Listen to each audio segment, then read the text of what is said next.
All right, All thank you right, everyone we for are joining. live now. Perfect. Thank you very much. We're gonna give it a couple of minutes for everyone to settle in and join both through Zoom and YouTube live stream, and we're gonna get it started. Thanks everyone for being with us.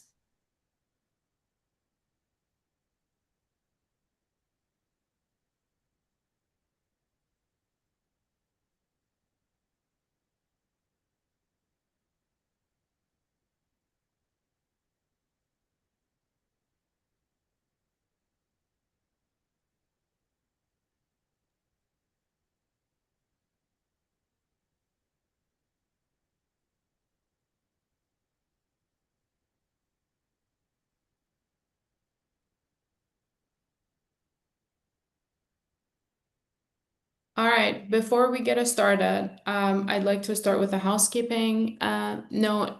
This panel is being translated simultaneously in both Farsi and English because we have both Farsi and English speakers.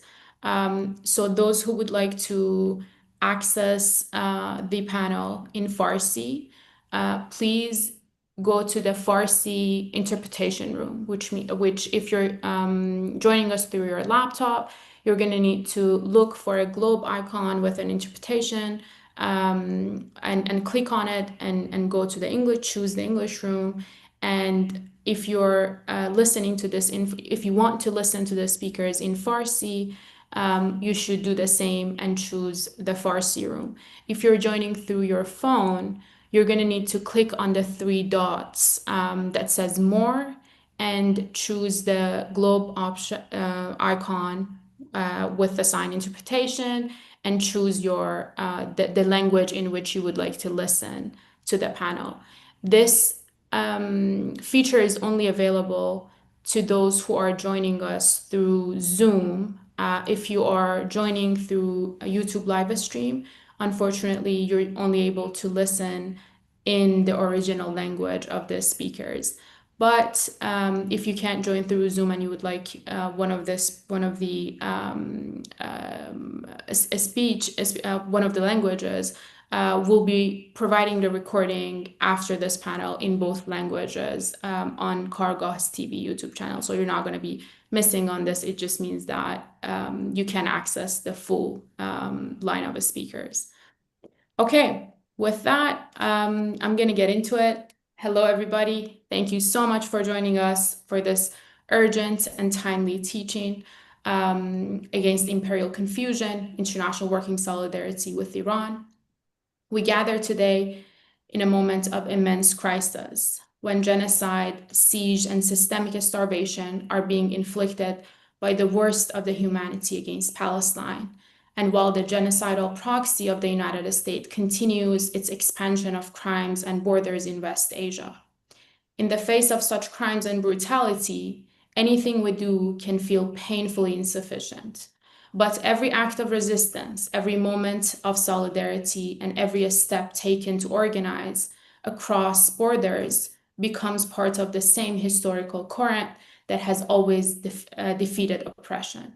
Revolutionary optimism is not a sentiment, it is the recognition that history is made by the collective struggle of the masses, and that liberation, though hard fought, is inevitable when rooted in that struggle. This panel is co-organized by the Association of Gas Refinery Workers of Bushehr Province, the largest labor union in Iran, with over 15,000 workers, Kargah TV, Iran's labor news and analysis platform, Mohat, Center for Resistance, Sovereignty and Development Studies, a new initiative based at the University of Tehran. Mohat is the abbreviation of مقاومت حاکمیت ملی و توسعه. And last but not least, the House of Latin America. We're also grateful to our endorsers and allies, including the North-South Project for Peoples-Centered Human Rights, Workers' World Party, our comrades at the DSA Emerge, International Action Center, Khane Andish Farzan, Carlton Perk, Vox Umma, and the United Nations and the United National Anti-War Coalition, the UNAC, for their support and for their solidarity with this effort.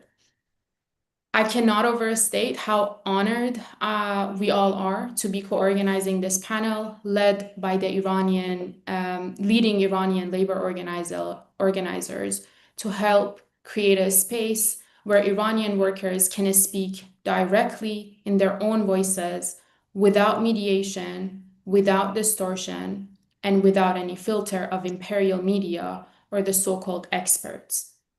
This effort, which we hope to be the first of many, reflects their commitment to safeguarding their struggle from imperial hijacking, while committing at the same time to building principled working class internationalism grounded in the realities of the Iranian revolution and committed to its sovereignty.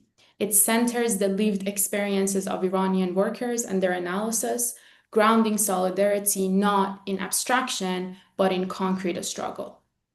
We convene at a time when imperial confusion and imperial ignorance, especially after the recent US Zionist aggression on Iran, produced by media, by liberal intelligentsia in the imperial core, demanding nuance and offering conditioned solidarity and equating the defenders of Iranian sovereignty with their aggressors. This panel rejects this distortion.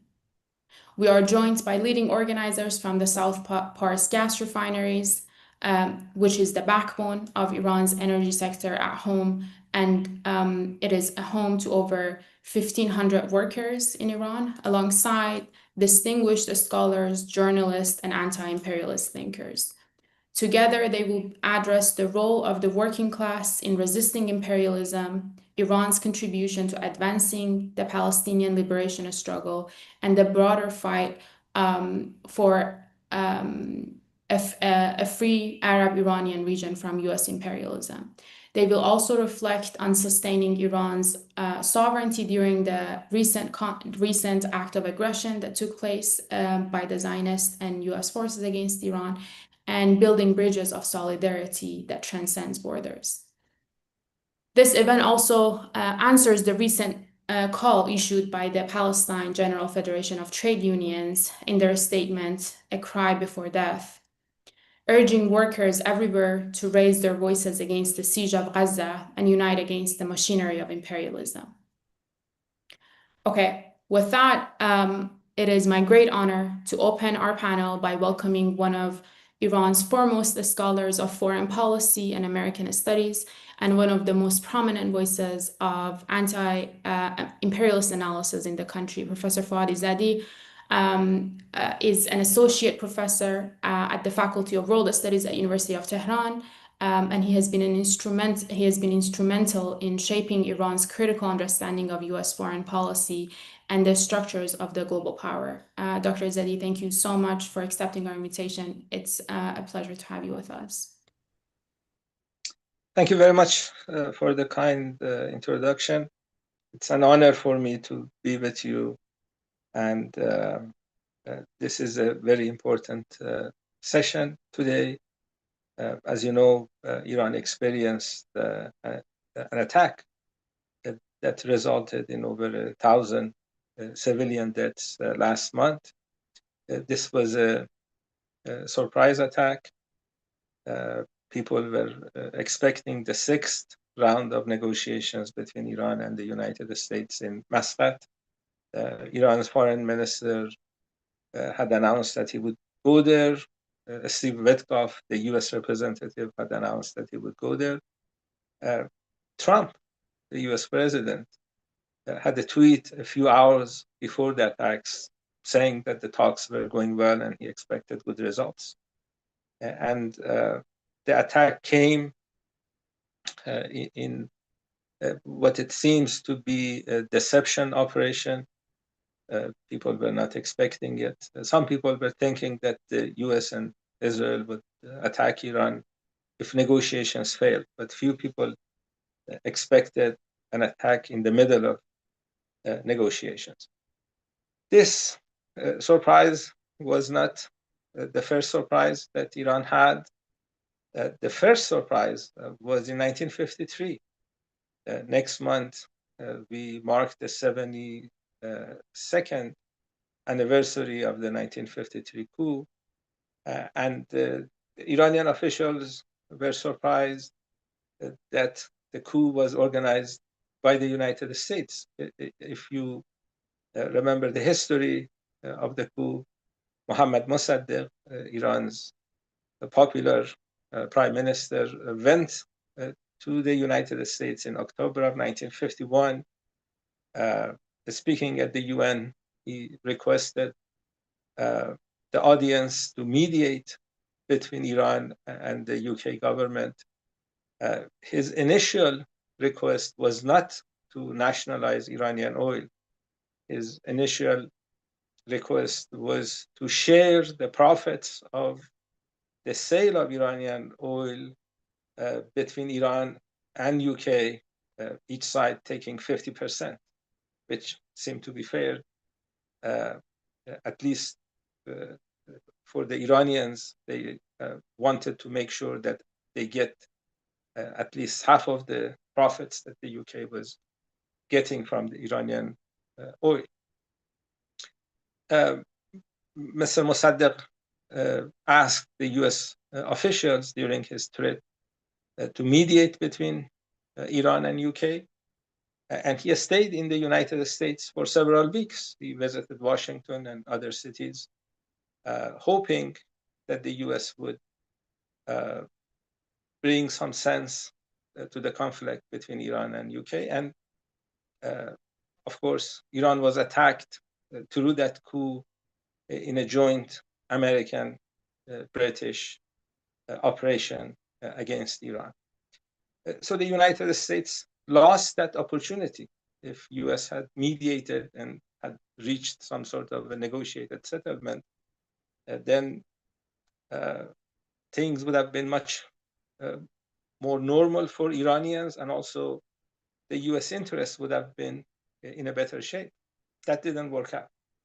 The United States decided to bring the Shah back, and the US supported his brutal regime, helping him suppress Iranians from 1953 until 1979, when the Islamic Revolution happened. And this is the time that Iran experienced Mossad, the Israeli intelligence service, operations in Iran for the first time. We experienced Mossad operations in Iran last month, but that wasn't the first time. The first time was during the years after 1953. Mossad, along with the CIA, taught Iranian torture agents how to engage in torture against young people. So that was another missed opportunity by the United States. They could have had a more balanced approach to Iran. They decided to plunder Iran's resources. Iran was number one in terms of buying US weapons in the 1970s, before the victory of the Islamic Revolution. This third opportunity that the United States missed in correcting its approach towards Iran was before the revolution, when American officials realized that the Shah would be overthrown. They could have a more balanced approach. They could have engaged with the revolutionary leaders, and they would have had a normal relations with Iran if they wanted. If you remember, the people who came into power after the victory of Islamic Revolution, including people like Dr. Ibrahim Yazdi, who lived in the United States for about 20 years before returning to Iran. He had relations with American officials in terms of sending letters describing Shah's brutality. He was a known figure in the United States, especially in circles that dealt with Iran. the United States missed that opportunity. They decided to support the Shah until the last minute. And that was a mistake because the revolution happened. And given the history of the US support for the Shah, the revolutionaries did not forget that history. The fourth opportunity that the United States had to correct its relations with Iran came after the revolution. Once they realized that the Shah is gone, they could have had accepted the will of the Iranians. As you know, the 1979 Islamic Revolution was one of the greatest popular revolutions in the 20th century. The US could recognize that revolution, recognize that the puppet government was gone, and advance its interest in Iran with having normal relations with the new government. They missed that opportunity. They decided to put pressure on Iran. They supported different factions, organizations, and entities that wanted to balkanize Iran. They wanted to break Iran apart. We have many documents showing that they engaged in this type of activities using American support. The fifth opportunity they had, the US government had, was they did not have to let Shah inside the United States. That was very concerning to Iranian revolutionaries because they remembered 1953 and what had happened at that time. They decided to let the Shah in. That resulted in the occupation, the takeover of the US Embassy in Tehran. You could call that the first Occupy movement in the South, I guess. And the result was not good for the United States if they had not missed the five previous opportunities. They decided to stay with the Shah and supported the Shah until his death. And we actually wrote a peer review paper on this. They decided, the US government, it was the Carter administration actually, that decided to work with Iraq's Saddam Hussein to launch an all-out war against Iran in 1980. And this was another missed opportunity. They did not have to do that. The documents that we discovered, the classified documents it's actually available at the US State Department site, shows that the support for Saddam started in Carter administration and continued with the Reagan administration. That didn't have to happen. During the war, the United States fully supported Saddam's government. That didn't have to happen. So you could call that the sixth missed opportunity. After the war, during the Clinton administration, they had this policy of dual containment. They didn't have to do that. After the war, we had a reformist government in Iran. President Khatami wanted to normalize relations with the United States.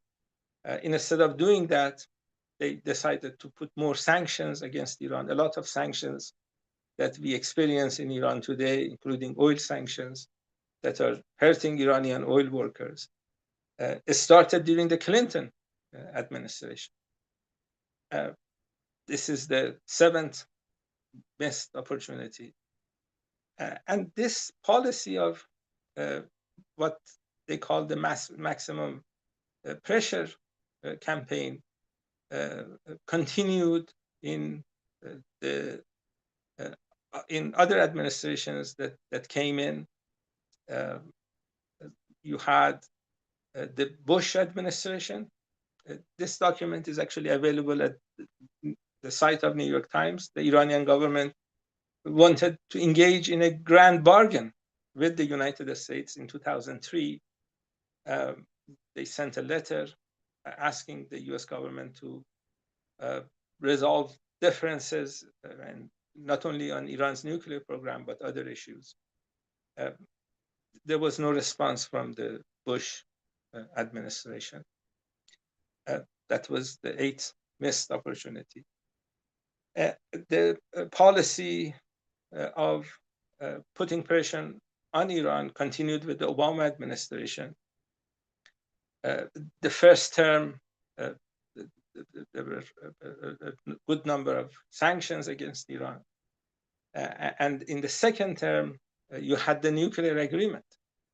And after the agreement, in the first week, actually, after the agreement, the Obama administration started to play around with the obligations that the US had with regard to suspending sanctions. In fact, the first week after the agreement, the US Congress passed a law prohibiting international businessmen to go to Iran if they wanted to go to the United States. They required a visa for those people that normally didn't require a visa.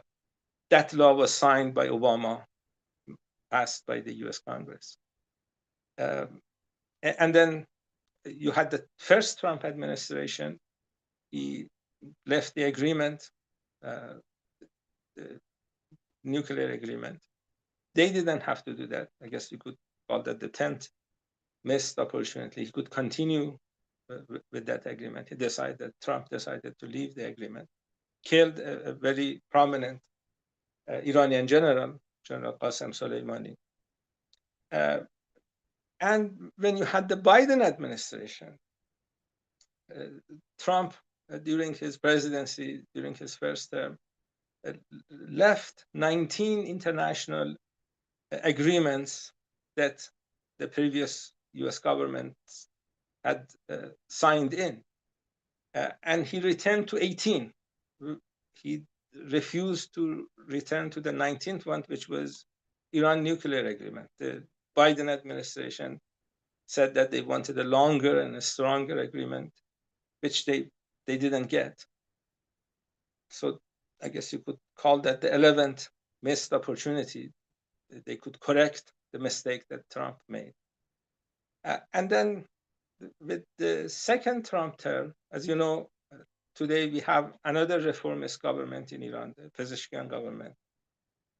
One of his slogans when he was trying to get elected was his idea that he wants to lower tensions with the United States.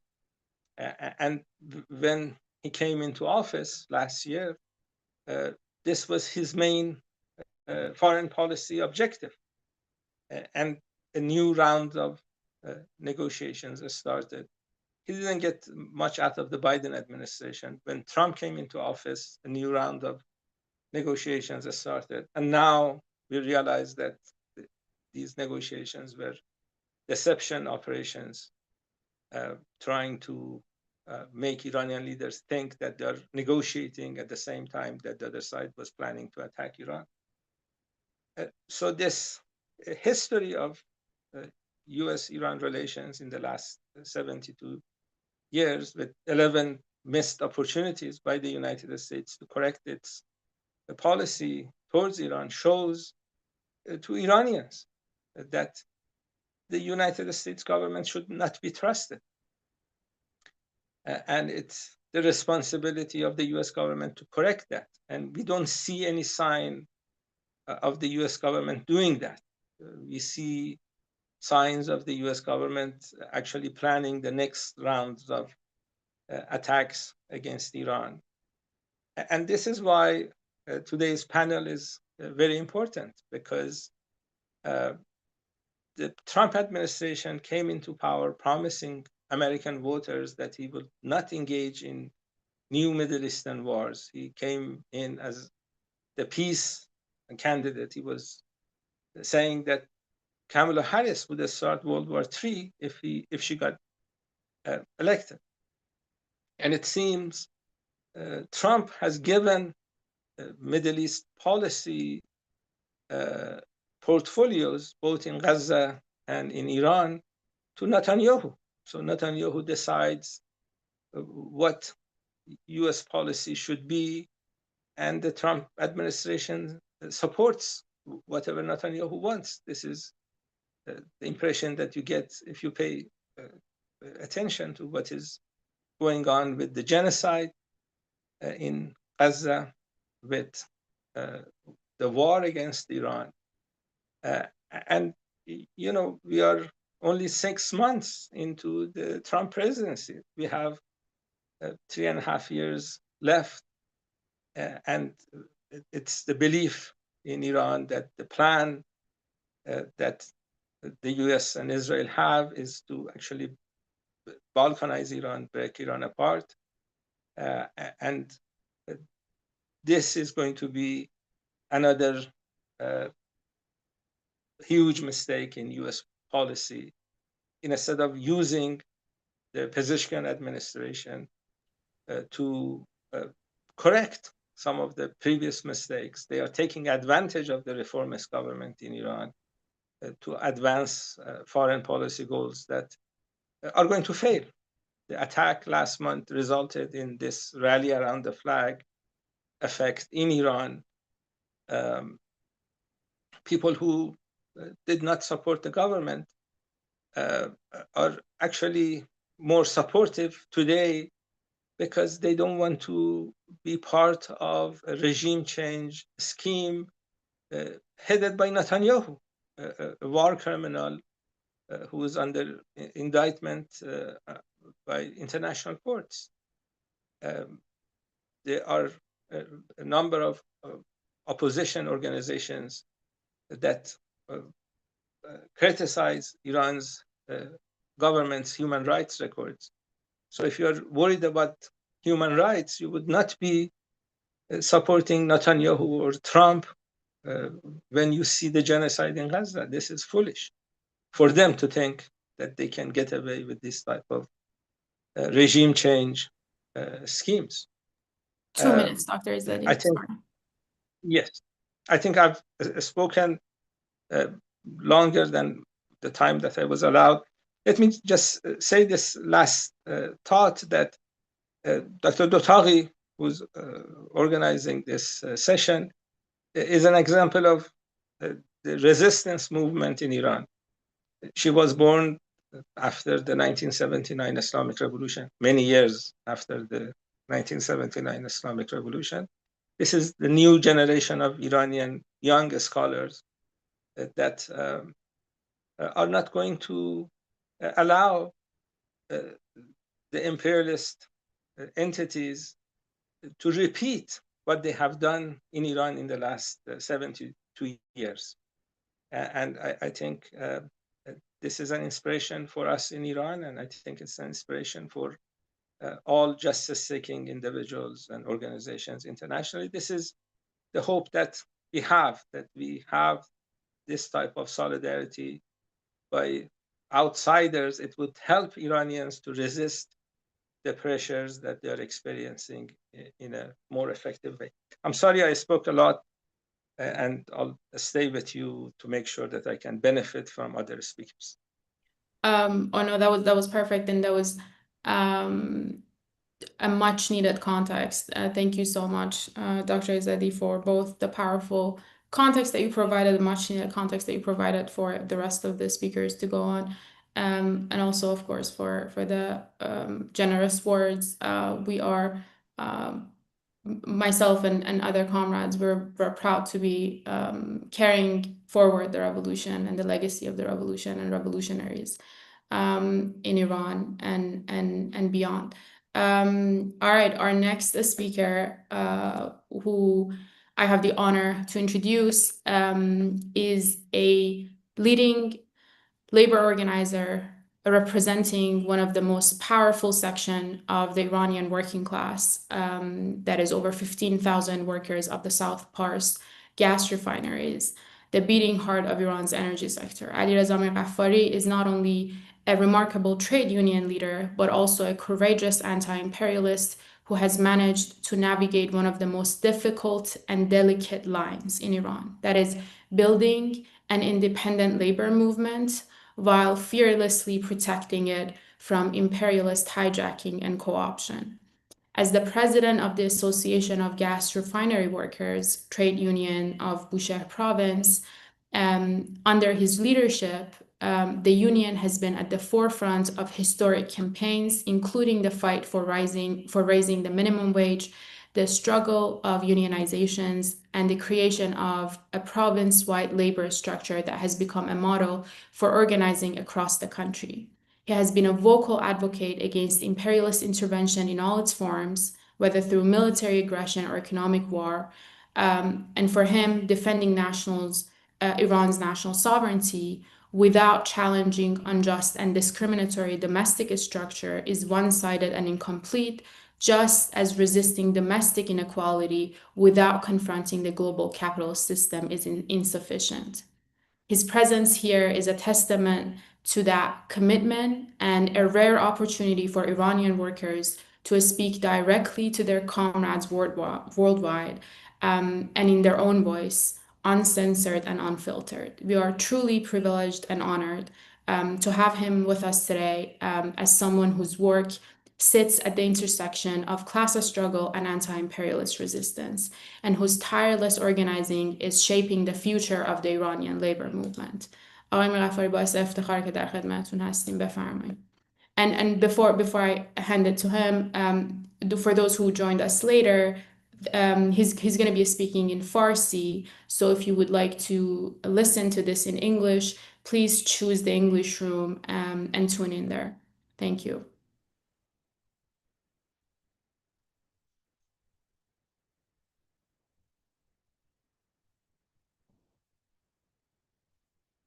بسم الله الرحمن الرحیم. سلام خدمت حاضرین و بینندگان وبینار. مفتخرم که به عنوان نماینده جمعی از کارگران صنعت گاز ایران در این نشست بین المللی ضد امپریالیستی حضور دارم. در این فرصت کوتاه تلاش میکنم در وله اول به طور مختصر درباره بستری که در اون مبارزاتمون رو سازمان داریم صحبت کنم و بعد روایتی داشته باشم از ایستادگی ملی کارگران در برابر تجاوزات صهیونیستی و آمریکایی علیه ایران. به عنوان نماینده بخشی از کارگران ایران با صراحت خودم رو وفادار به آرمان‌های انقلاب سال 57 میدونم. انقلابی که فراتر از یک تحول سیاسی، یک مبارزه همه جانبه طبقاتی و ضد استعماری بود. انقلابی برخواسته از دل کارگران، دهقانان، دانشجویان و روشنفکران که سلطنت وابسته رو سرنگون کردند و با هدف جامعه مستقل و در خدمت محرومان انقلاب رو برپا کردند. همگی مستحضرید که انقلاب ایران از همون ابتدا با تهاجم گسترده روبرو شد. از ترور اندیشمندان و شخصیت‌های انقلابی همچون شهید بهشتی، مطهری، رجایی با هنر گرفته تا جنگ تحمیلی 8 ساله و تحریم‌های همه جانبه که همگی در جهت تضعیف هویت ضد استکباری انقلاب. این عوامل باعث رواج گفتمان جهانی سازی و افزایش قدرت جریان‌های تکنوکرات و غربگرا تحت عنوان توسعه و عقلانیت شد و سیاست‌های نئولیبرالی را به جامعه ایران تحمیل کرد. قوانین حمایتی کار رو تغییر دادند و نهادهای کاری مستقل رو بی اثر و وابسته به خودشون ساخت. در دهه 70-80 شمسی همزمان با تبلیغ گسترده آزادی‌های فردی، سیاست‌های ضد کارگری هم شدت گرفت، از جمله سرکوب مزدی، موقتی سازی نیروی کار، حذف تشکل‌ها، واگذاری مشاغل حتی با ماهیت دائم به پیمانکاران و آزادسازی قیمت‌ها. در این راستا هم رسانه‌های داخلی غربگرا و رسانه‌های خارجی نیز مشروعیت بخشی به این روند و سرکوب صدای کارگران نقش بسزایی داشت. ولی همزمان با قدرت گرفتن دولت‌های نئولیبرال، نیروهای وفادار به انقلاب در بیرون از ساختار دولت مجموعی از سیاست‌های دفاعی و ژئوپلیتیک رو دنبال کردند که منجر به تقویت محور مقاومت و پیشبرد گفتمان عدالت‌خواهی در منطقه شد.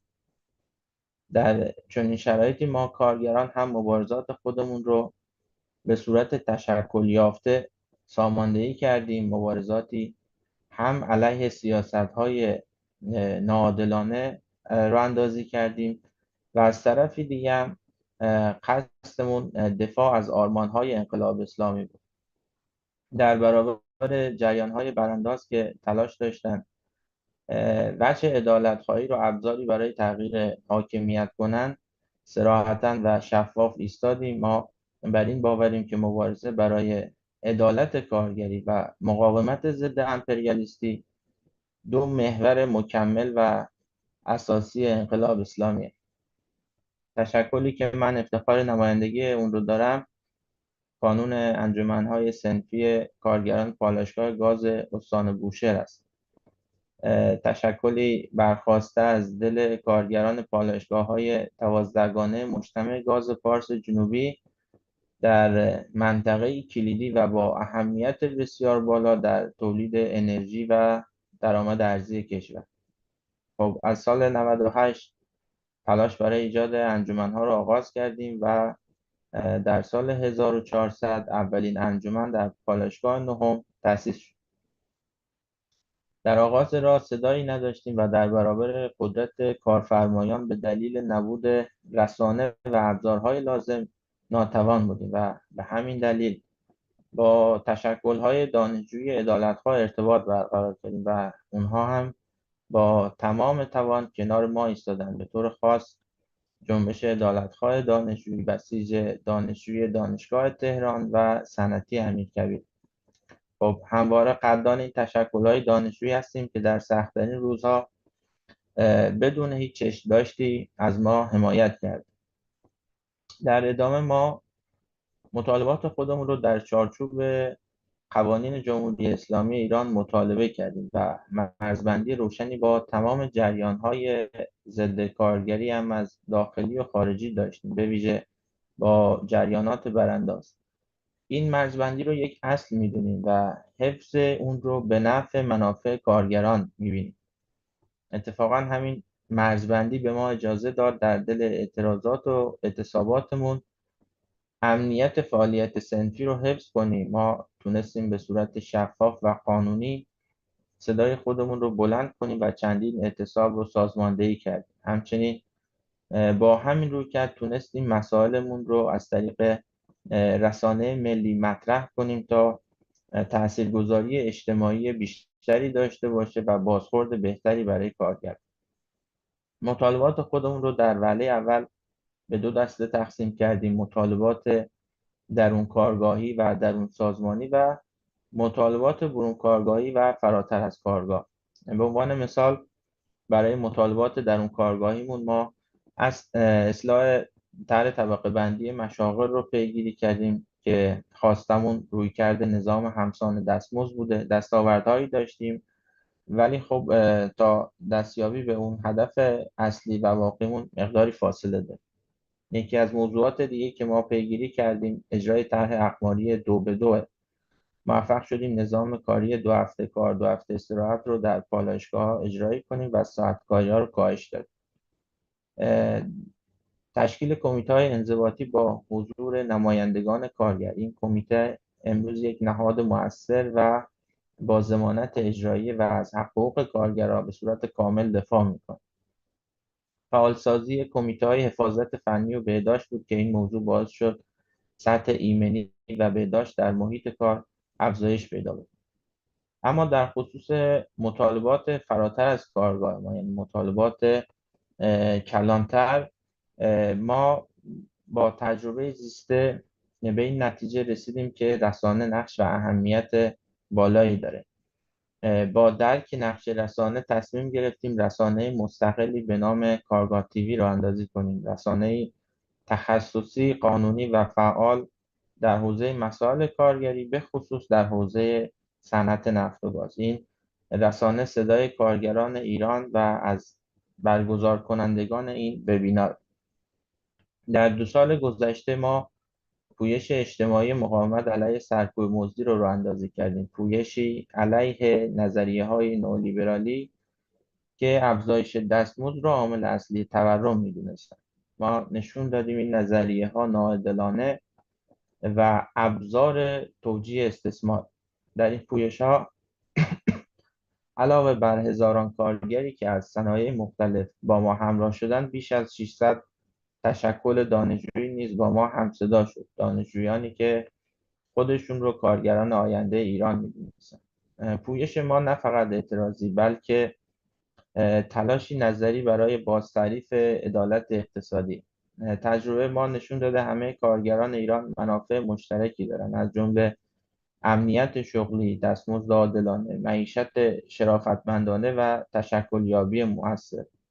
اینا همه مطالبات ملی و فراصنفی هستند. ما وظیفه خودمون میدونیم که از همه کارگران در سراسر کشور حمایت کنیم. کارگاه تیوی رسانه‌ای در اختیار اونان تا صداشون شنیده بشه.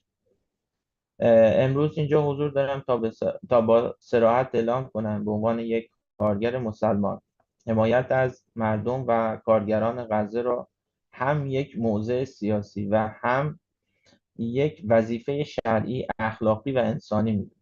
این حمایت بخشی از دفاع از منافع واقعی کارگران ایران در برابر سیاست‌های استعماری و سرمایه‌داری که هدفش استثمار نیروی کار و غارت منابع ملی. این سیاست‌ها الان در غزه با چهره آشکار در حال اجرا، بی‌نقاب و با خشونت عریان. در اعتراضات صنفی ما تنها به مطالبات خود نپرداختیم، بلکه اونها رو به سطح جهانی هم ارتقا دادیم. در تجمعات ما شعار مرگ بر آمریکا و مرگ بر اسرائیل سر دادیم، نه البته به صورت نمادین، بلکه به عنوان بخشی از مبارزه‌مون علیه سرمایه‌داری و اشغالگری. در ادامه ما پویش غذا برای غزه رو راه اندازی کردیم، حرکتی برای جمع‌آوری کمک مالی برای مردم غزه. این کمک ها با استفاده از شبکه‌های مطمئن منتقل شدند. این پویش هم نه فقط انسان دوستانه بلکه باز هم ضد سلطه و ضد استعماری بود. جنگ 12 روزه آمریکا و رژیم صهیونیستی علیه ایران نقطه اوج این همبستگی بود و پاسخ کوبنده از سوی ملت ایران به متخاصمین، پاسخی برخواسته از ایمان، آگاهی و همبستگی اجتماعی. در این جنگ پالایشگاه‌های پارس جنوبی هدف حمله مستقیم قرار گرفتند، اما کارگران داوطلبانه بدون هیچ دستور اداری وارد میدان شدند، تجهیزات رو تعمیر کردند و از جان خودشون مایه گذاشتند. این واکنش‌ها صرفاً فنی نیستند بلکه تبلور غیرت ملی و وفاداری به آرمان‌های انقلاب. در پالایشگاهی مثل فجر جمع یا فاز 14 پارس جنوبی انفجار و آسیب رخ داد، اما ما حتی یک روز هم از تولید دست نکشیدیم. کارگران با اراده‌ای که نه از بخشنامه میاد بلکه با اراده‌ای از ایمان به میهن و با شرافت انسانی به کار خودمون در جبهه تولید و اقتصاد ادامه دادیم. برخی کارگران از مرخصی داوطلبانه خودشون انصراف دادن، گفتن در این شرایط حضور ما یک وظیفه ملیه. فقط با این باور که ما در خط مقدم یک جنگ ملی و بزرگ ایستادیم. حتی پس از پایان ساعت کاری هم تعدادی از کارگران پارس جنوبی و دیگر مناطق صنعتی ایران در قالب نیروهای بسیج مردمی تا دیر وقت در کنار نیروهای مسلح موندند و در شناسایی مزدوران و عوامل نفوذی رژیم صهیونیستی در خاک ایران مشارکتی فعال داشتند. این همکاری میان کارگران و نیروهای مسلح یکی از اسناد زنده شکست پروژه اطلاعاتی امنیتی دشمن در این جنگ نابرابر است. جنگ 12 روزه فقط جنگ موشک نبود، جنگ روایت ها، جنگ اراده ها و یک جنگ تمام عیار اجتماعی بود. در این جنگ کارگران ما نه فقط مقاومت کردند بلکه الهام بخش هم شدند. رسانه‌های غربی که سالها ما رو سانسور می‌کردن دیدن که ما حتی زیر حمله تولید گاز رو متوقف نکردیم. این یعنی شکست پروژه فروپاشی.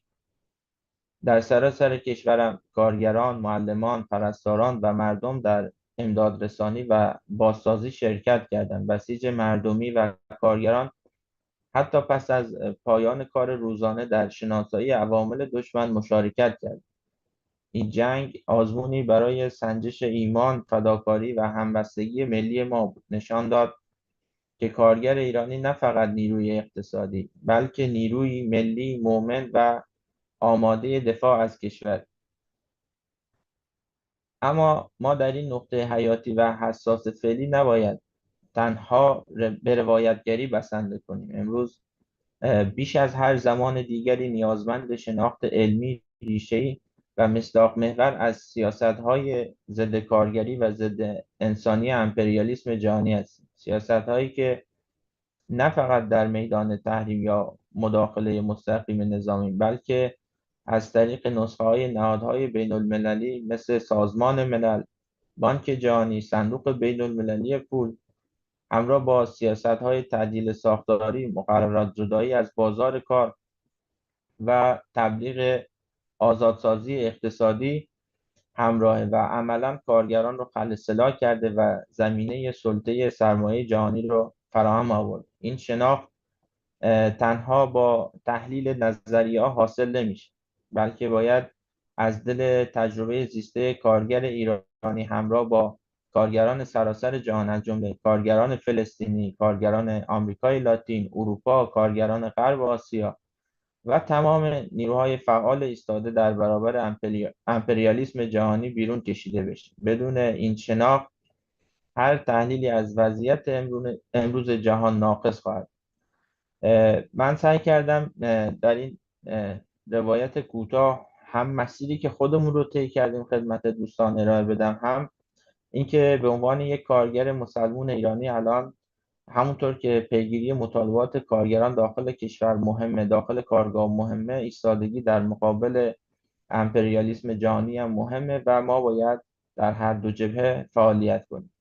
ممنون از وقتی که در اختیار من قرار دادید. متشکرم از خانم دوتاقی.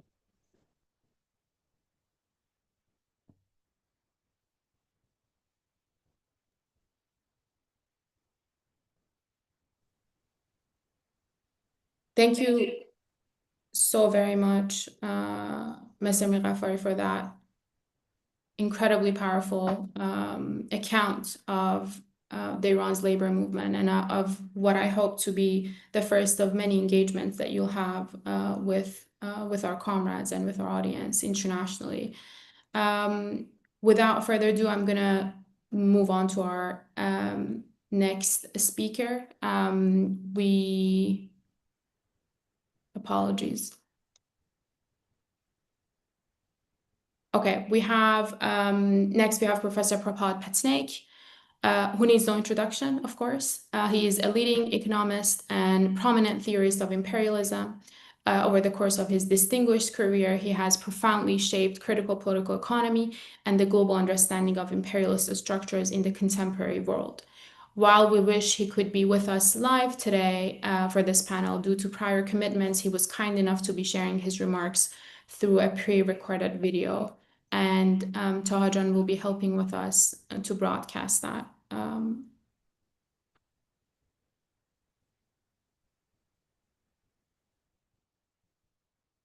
The American-backed Israeli attack on Iran constitutes an act, a brazen and irresponsible act of criminal international terrorism. It is illegal because even if we assume that Iran had nuclear weapons, it does not mean that a country with nuclear weapons simply attacks another. For instance, Pakistan has nuclear weapons that would not justify India going and bombing the nuclear sites in Pakistan. It is dangerous because any such act of bombing is likely to generate nuclear materials which would be dangerous for the population. Even if it is used for peaceful purposes,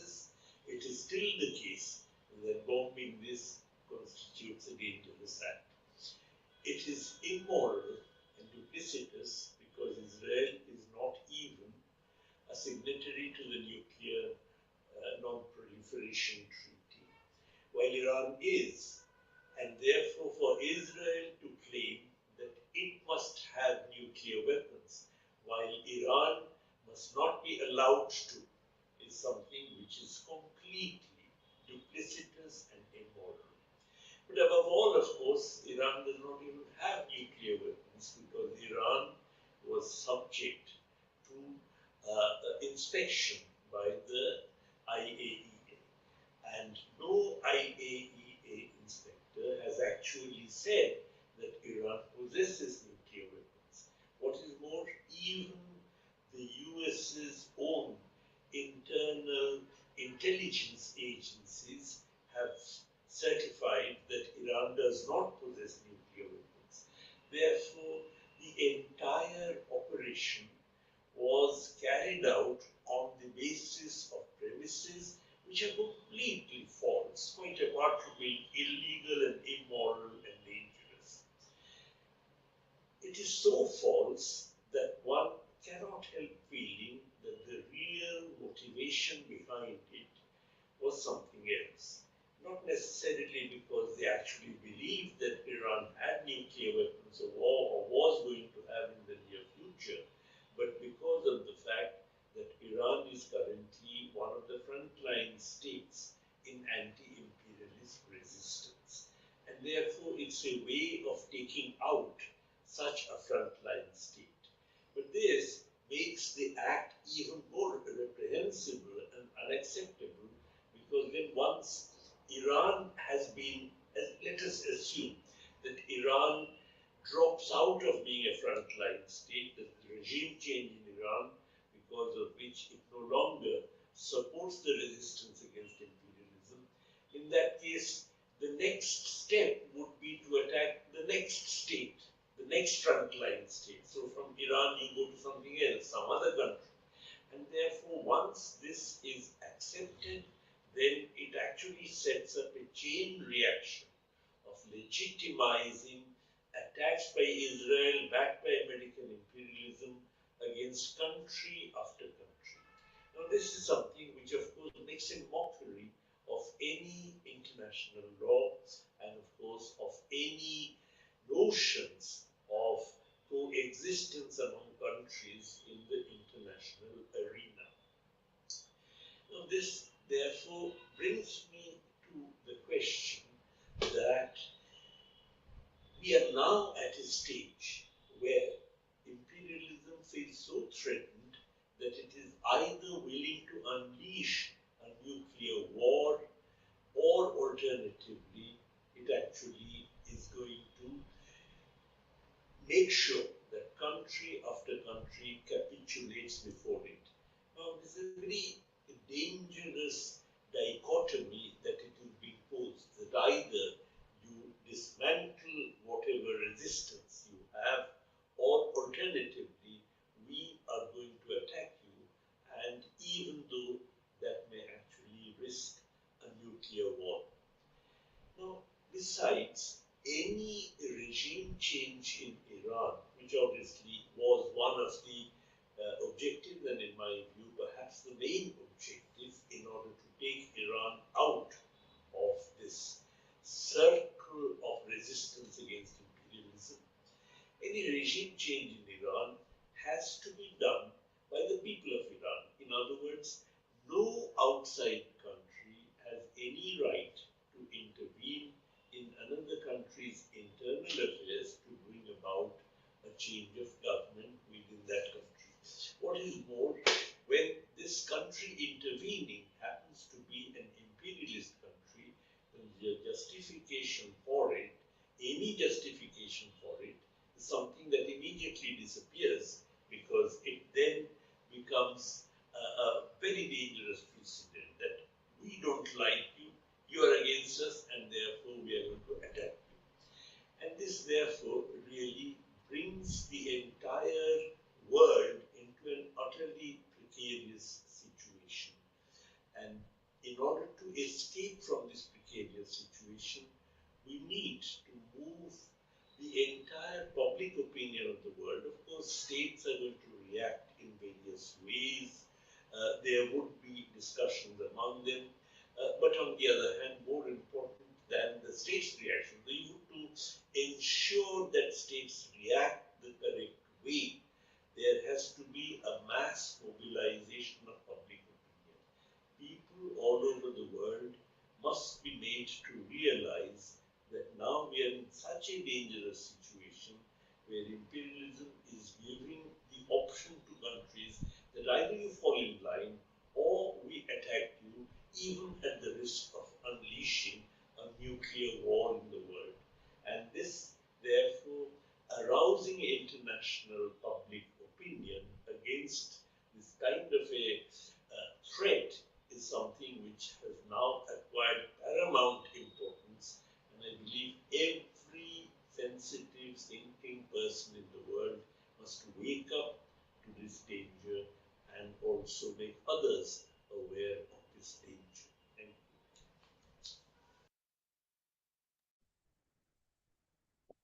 Wonderful.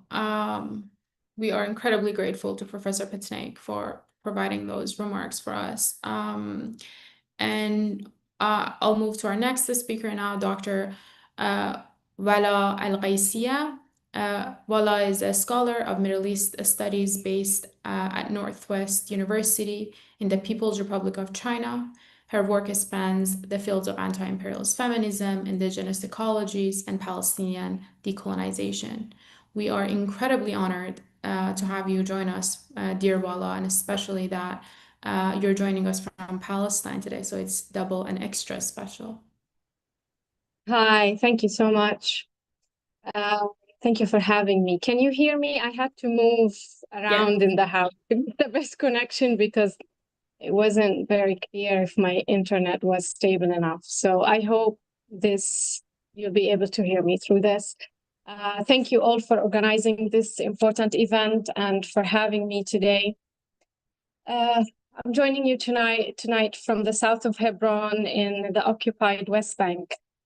Today, we observe a day of strike here in the town of Al-Dahriya, where I am from, following yesterday's event, where we had a martyr from this village here. His name is Wadi' Samamre. So I want to pay respect to his soul. Wadi' followed his twin brother, Sanad, who was killed a year ago near one of the Jewish-Israeli settlements that are eating up every remaining bit of Palestinian land and life. And while what is happening in the West Bank doesn't even measure to what Gaza has been enduring for the past 2 years at the hand of Zionist-led genocidal war, I must tell you that the West Bank, particularly its peasant and working class composition, is experiencing a silent genocide with tens of thousands displaced Palestinians from major refugee camps in the north.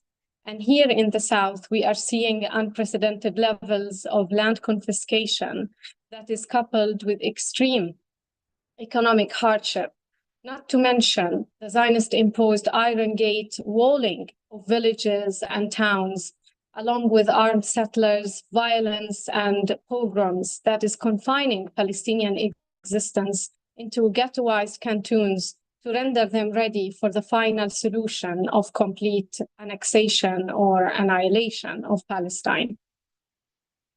So given the gravity of the situation that I am describing, I would like my intervention for today to offer some reflections that should help guide us throughout this crucial historical juncture, where the mobilization of the world masses in the fight against US imperialism, Zionism, and reactionism needs to be a top priority and a responsibility that we should all be taking very seriously.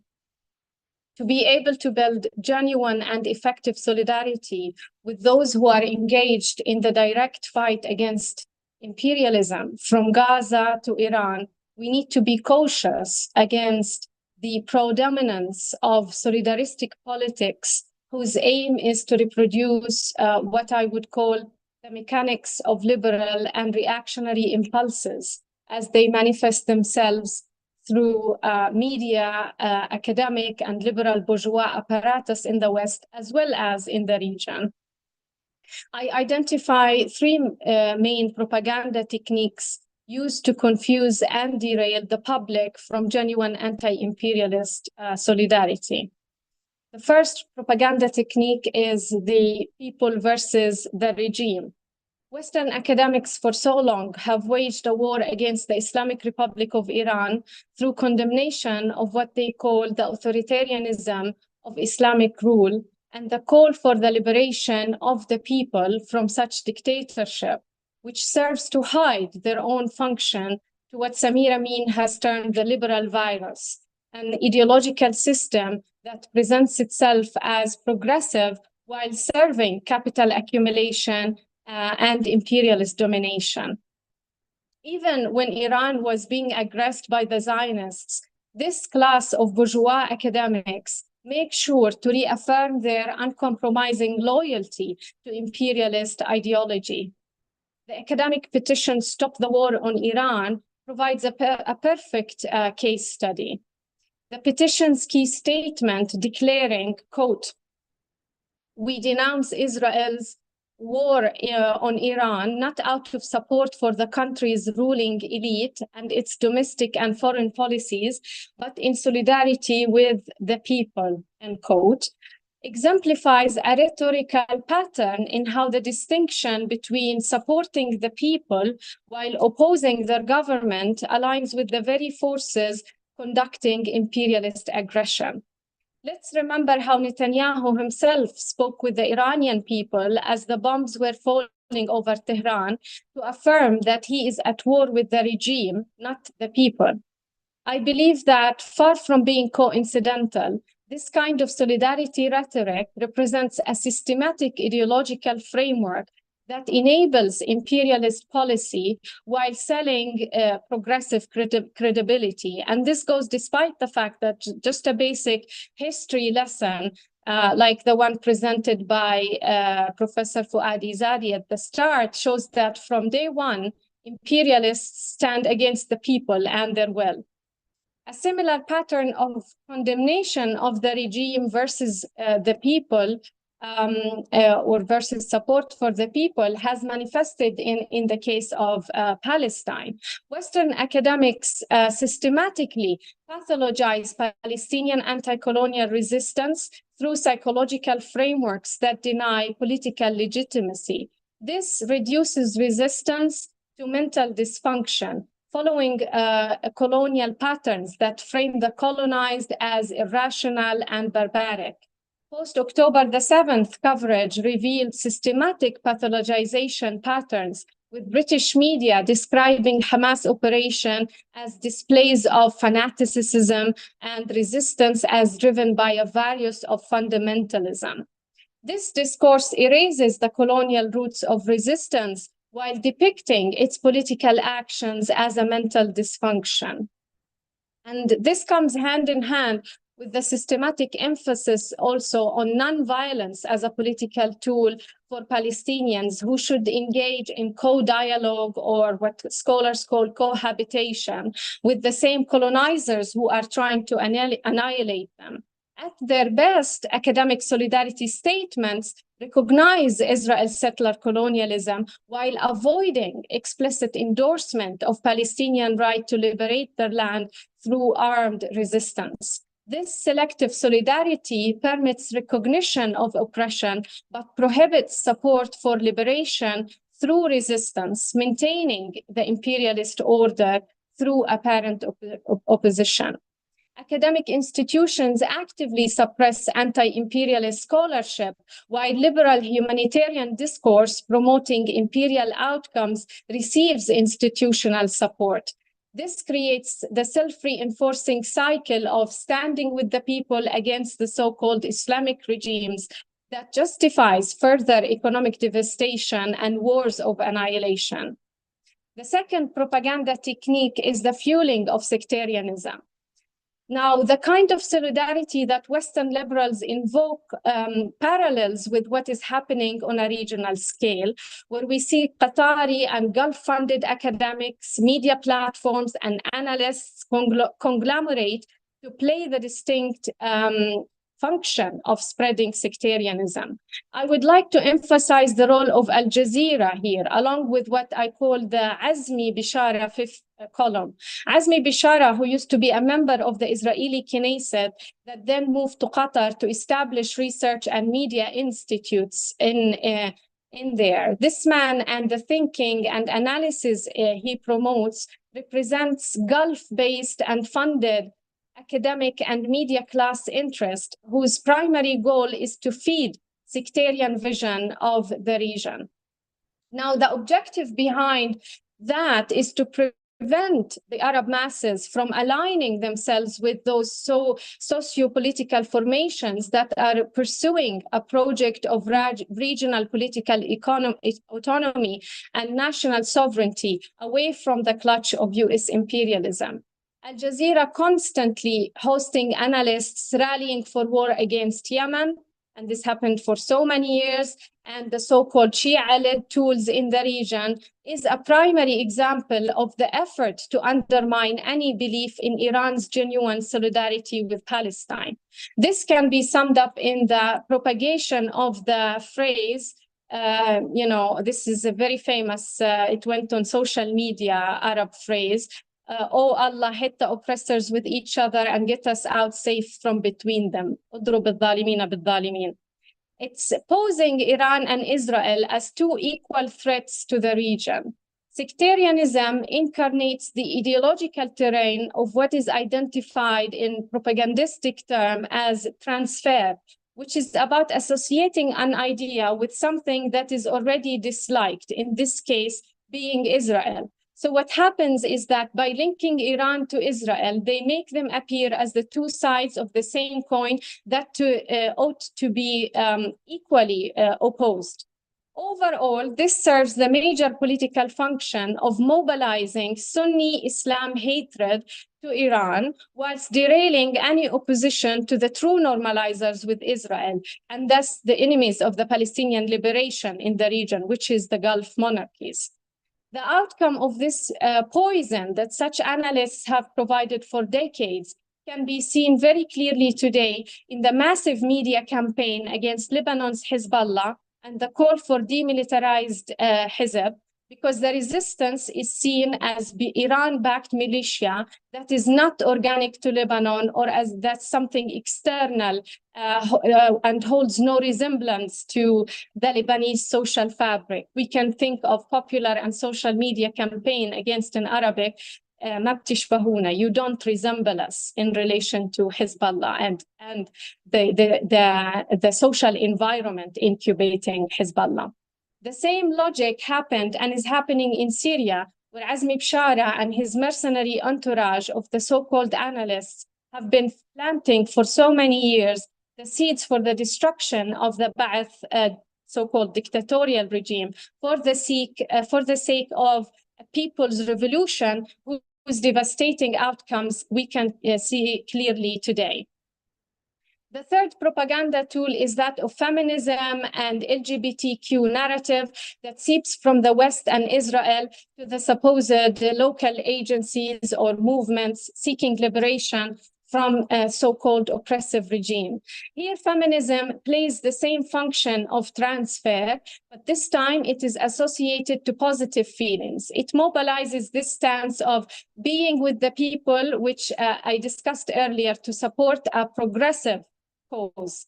And this is a topic that I have personally written about, especially since the genocide, because again, it is one of the most effective and insidious ways in which we see so-called support and solidarity being extended in the name of social revolution. This is where women's freedom becomes synonymous to the needs and objectives of globalist, imperialist, feminist cult headed by the likes of Hillary Clinton and Sheryl Sandberg. Why feminism becomes imperialism's propagandistic tool says a lot about the nature of capital accumulation and its organic linkages to the so-called liberal and humanitarian values. This is where the bombing and brutal wars of annihilation conducted in the region by the main outpost of US imperialism, Israel, serves a necessary moral duty of liberating the women and LGBTQ oppressed peoples of Arab and Islamic regimes. In an address to Iranian women as the bombs drop on Iran, Netanyahu declares, quote, "This regime has never been weaker. This is your opportunity to stand up and let your voices be heard. Woman, life, freedom," end quote. Meanwhile, in an interview with Professor Marandi, the mouthpiece of British fascist media, Piers Morgan, invokes the brutal oppression of women by Muslim men to distinguish between feminist values from the Islam land to which Professor Marandi supposedly belongs. This same logic operates in Palestine today. Israeli officials describe Palestinians as human animals living in the jungle who must be eliminated, while positioning themselves as protectors of civilized values, mainly women's rights and LGBTQ equity. But these aren't universal human rights being defended. They are specifically Western rights that mark the boundary between the supposedly civilized and supposedly savage.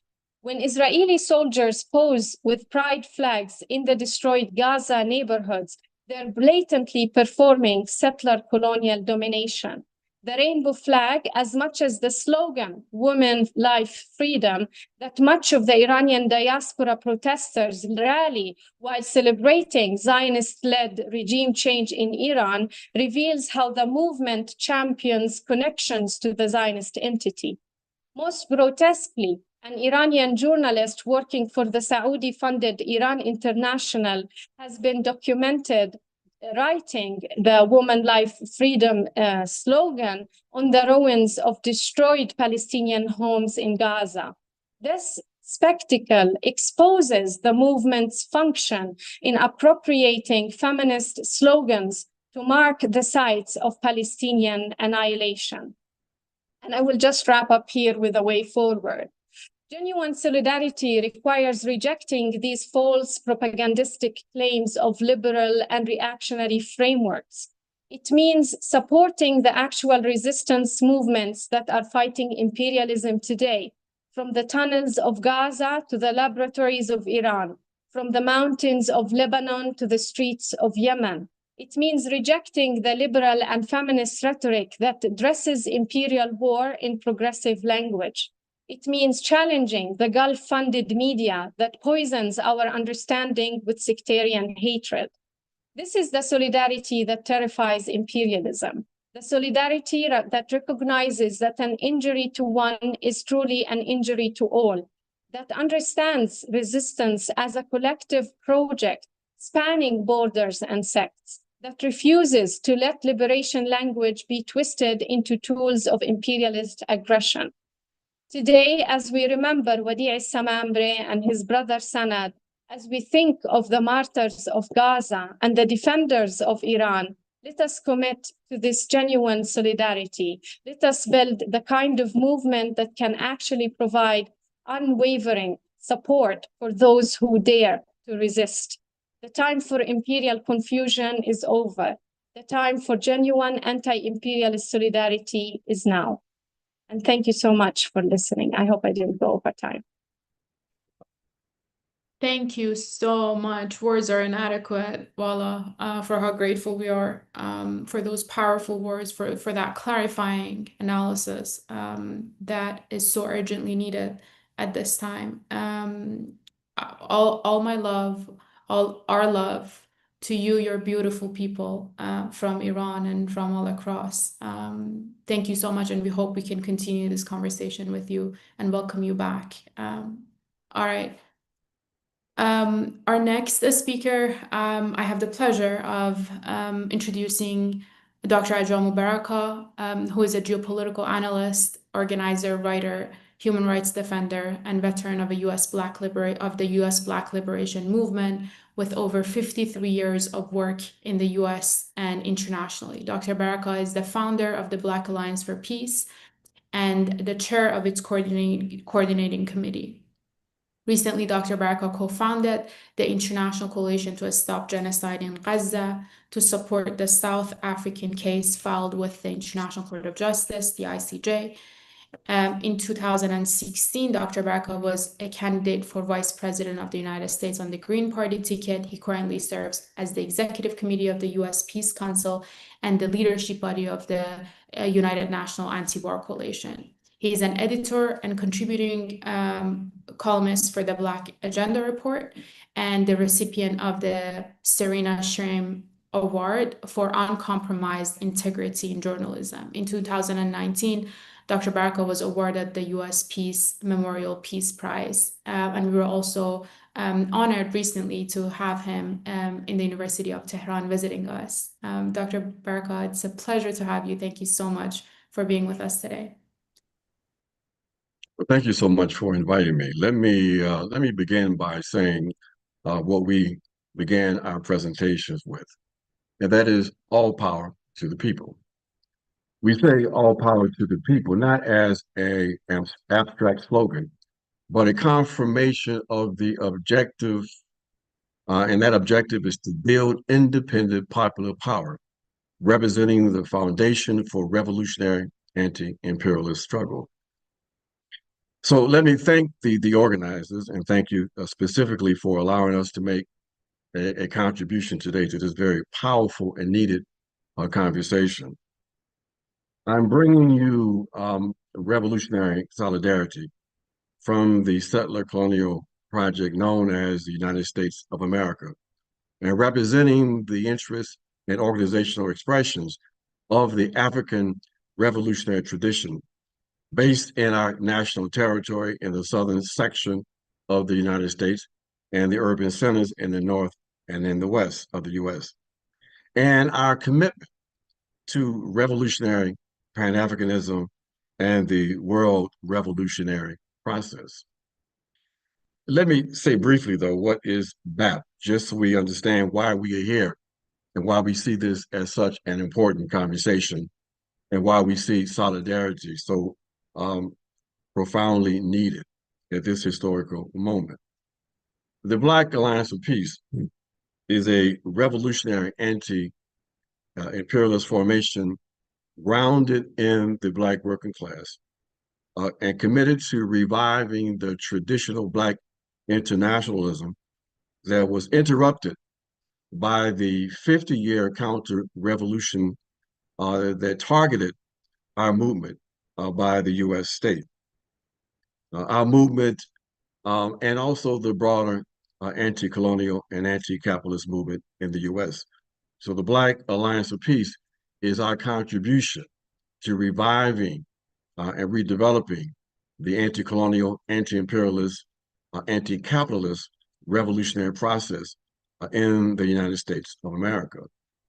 We also want to express or share the fact that for many of us who have been around for quite some time, the Iranian Revolution is not anything new for us.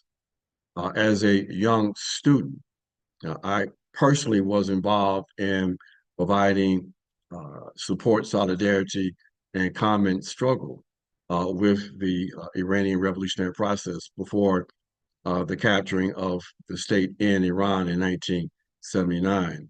And we were always struck by the seriousness of the students we work with and their profound commitment to us.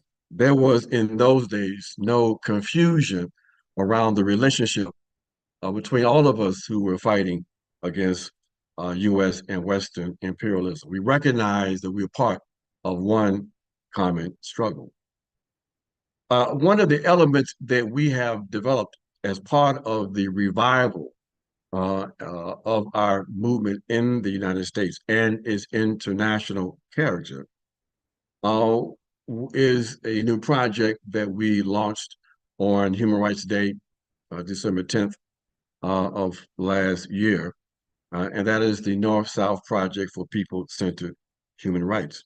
We want to be clear that the motivation for this is the recognition, and this was clearly articulated in the last presentation, the recognition that human rights emanating from the West has always been fraudulent.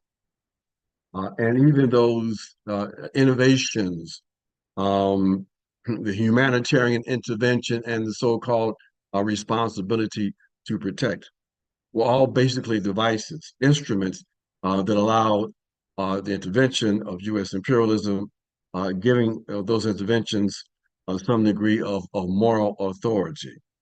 But one of the consequences of this vicious, racist genocide in Gaza is that it has stripped away all pretenses to any kind of commitment to something called human rights on the part of Western powers.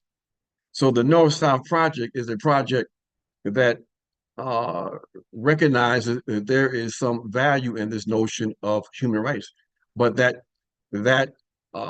ideal has to be grounded in the people. And the very definition that we utilize coming out of the Black radical human rights tradition is that people-centered human rights are those non-oppressive rights that reflect the highest commitment to universal human dignity and social justice, that individuals and collectives define and secure for themselves and collective humanity through social struggle. In other words, this is a process. This is a description of a process and an ethical framework, as opposed to a prefigured list of items defined as representing human rights.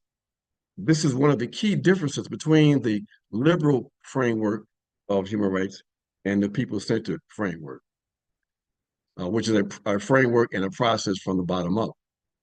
So let me get into my comments, and I'm going to try to be disciplined with the time. And so I'm going to move fairly rapidly. My comments are informed by my experiences, of course, and the experiences of the Black Alliance for Peace and our revolutionary process based in the United States of America, the settler colonial project. I just returned from Kenya a few days ago, and I was in Iran just a few weeks before the so-called 12-day war. For me, the essential content of both situations are linked. In Kenya, an intensive struggle against a neo-colonial regime supported by the US and Western institutions. In Iran, a state in the crosshairs of Western subversion and intervention. But the connecting element is that it is the US state as the hegemonic power and leading power of the US, EU, NATO axis of domination that impacts the correlation and the international balance of forces, and therefore represents the principal contradiction. That very simple understanding, we believe, should be something that should be embraced by Western forces that define themselves as revolutionary forces, as part of something called the left. But as the last speaker indicated, and I won't try to elaborate more from that brilliant presentation, that elementary understanding of the role and responsibility of the left and the objective forces that we are opposed to seem to be lost on many elements in the West. They make certain common mistakes. One is that there is confusion about the nature and existence of a global imperialist order with the United States as the leader and enforcer of that global order. There's a misunderstanding of the principal contradiction that shapes and informs the contemporary situation, and that is the contradiction between imperialism and the nations of the global South.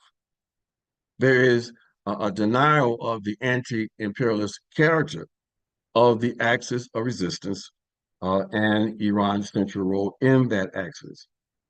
And finally, there is ignoring that there, in fact, is a new world order developing, and that Iran is part of that leadership of this new world that's developing, this anti-imperialist world leading to a multipolarity reality on this planet. It is recognized that we say it very clearly, and why we are part of this conversation, why we have never turned our backs on the struggling people and state of Iran, that it is the organized people that provide the foundation for the erection of any revolutionary process. And that is the basis of our work, the basis of our solidarity work, and the basis of our profound commitment to upholding the right of Iran to national sovereignty and self-determination. And we don't back away from that at all. What people need to understand is that it is this US, EU, NATO axis of domination that has declared war against the world with the intent of eliminating any and all resistance or challenges to US hegemony. There's a basis for this, my friend, and they are very explicit in the basis of their foreign policies. And that's why it's so surprising sometimes that some peoples and even nations seem to be confused by the intent and by the policies pursued by the US and the Western world. For the US, the basis of US policy is a commitment to what they refer to as full spectrum dominance.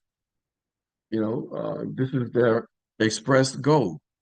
And that full spectrum dominance is a reflection of a commitment to maintain US global hegemony. And has some very specific objectives in order to do that.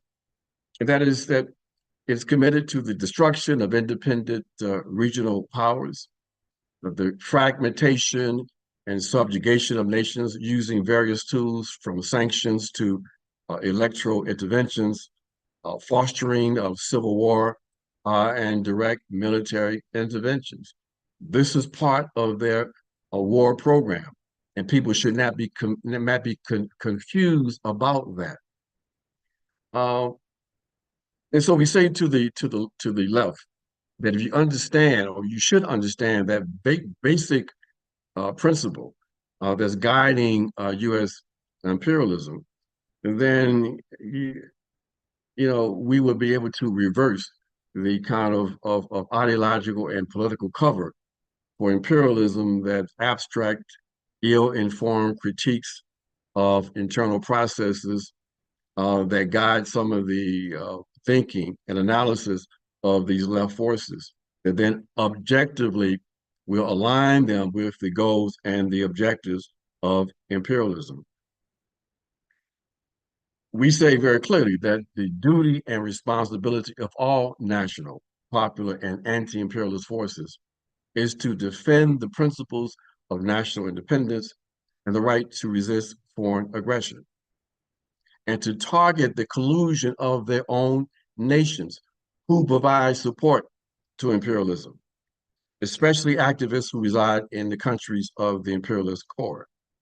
The responsibility there is to reject the arrogant, Eurocentric tendency to subject nations in the crosshairs of imperialist aggression to a litmus test before opposing imperialist intrigue emanating from the white supremacist collective West. For us, for the revolutionary Pan-African movement, firmly grounded in the global anti-imperialist movement, we're not confused. We understand that the projection of the Iranian process is part of the global struggle against the pan-European white supremacist colonial capitalist system from Gaza and Kenya to the liberation of Puerto Rico, Haiti, and the national territories of the African people captured and confined in the U.S. plantation. But these struggles, we're also clear about that these struggles have to be grounded in the laboring classes, grounded and led by the workers, the landless peasants, the marginalized ethnic groups, and of course, the revolutionary youth. We believe that with this grounding and with this developing consciousness among the people of the world, that we are in a place, a space where we can move from the defensive to the offensive, where we can make wars of imperialism into wars against imperialism. We say that is our responsibility, that is our objective, and that is the basis of our solidarity with the Iranian people, with the Iranian state, and with the global process of anti-imperialist struggle. So we thank you for allowing us to provide a few comments, and we know that this solidarity and these structural links that we're developing will continue. And so we say again, all power to the people. No compromise, no retreat. Thank you. Thank you very much, dear Ajamu, for that powerful remarks, and indeed for your consistently and continuously uncompromisable and principled solidarity with the Iranian revolution, with the struggles of anti-imperialism globally. And we're really proud to be in this struggle with you, and to carry this forward together. And thank you so much for your time and for joining us today as well. Our next speaker is, who I'm very honored to introduce, is Esmail Mohammad Wali. He has been a labor journalist since 2001, starting with Kar o Kargar newspaper, later serving as the labor page editor at Etemad and Kargozaran newspaper. He went on to lead the labor desk at the Iranian Labor News Agency, and he then continued covering economic and labor issues at Bahar, at Noavaran, and other newspapers. He is currently the editor-in-chief of the labor news and analysis platform of کارگاه TV. آقای محمد ولی، باعث افتخار که در خدمتتون هستیم. سلام عرض میکنم خدمت همه. جنگ 12 روزه اسرائیل و آمریکا علیه ایران از سالها پیش تدارک دیده شده بود. حداقل از 2 دهه قبل بمب‌های کنترل از راه دور در لابلای بدنه طبقات اجتماعی ایران کار گذاشته شده بودند تا به وقتش با فشردن یک دکمه تمام ساختمان جامعه روی سرمان آوار شود. این بمب‌ها در حساس‌ترین نقاط این ساختمان جاگذاری شده بودند، طوری که با انفجار آنها دیگر چیزی از ایران باقی نماند. به حدود 20 سال پیش برمیگردیم، اوایل دهه 80 شمسی. در آن زمان جوانی 21-22 ساله بودم و به عنوان خبرنگار کارگری در روزنامه شغل پیدا کردم. به اقتضای سنم پرشور بودم و ذهنم ساده سازی شده بود. هر مطالبه‌ای که رنگ و بوی رادیکالتری داشت به نظرم اصیل‌تر می‌آمد. در آن دوران هرچه یک موضع ضد حکومتی تر بود برای من جذابتر و مشروع‌تر بود. اوایل کارم در روزنامه ارتباط نزدیکی با تعدادی از فعالان کارگری داشتم که آن روزها در حال ساختن سندیکاهای بیرون از چارچوب قانون کار بودند که بعدتر به سندیکاهای مستقل معروف شدند. در گفتگو با نفرات شاخص این سندیکاها بیشتر وقتها به جای بحث درباره حقوق معوقه، بیمه یا امنیت شغلی، صحبت به ضرورت مبارزه ساختاری کشیده می‌شد. بسیاری از بیانیه‌ها زبانشان بیش از آنکه صنفی باشد سیاسی بود. گاهی حتی با ادبیاتی تندتر از گروه‌های اپوزیسیون کلاسیک.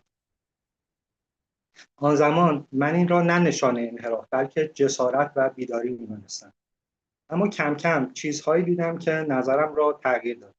سندیکاهایی که در آن هیچ کس حق مخالفت با خط بیانیه ها را نداشت. جمع‌هایی که بیشتر شبیه فرقه مذهبی بود تا سندیکای کارگری. فعالانی که به خاطر طرح یک سوال ساده درباره روش‌ها اتهام جاسوسی برای حکومت می‌خوردند و طرد می‌شدند. در یک سخنرانی مربوط به تجمع صنفی معلمان، یک معلم با لحنی مؤدبانه به سخنران اعتراض می‌کند که تجمع صنفی برای دستیابی به امتیاز رتبه‌بندی جای شعارهای سیاسی ضد حکومت نیست و مقابل دوربین‌ها از سخنران کتک مفصلی می‌خورد.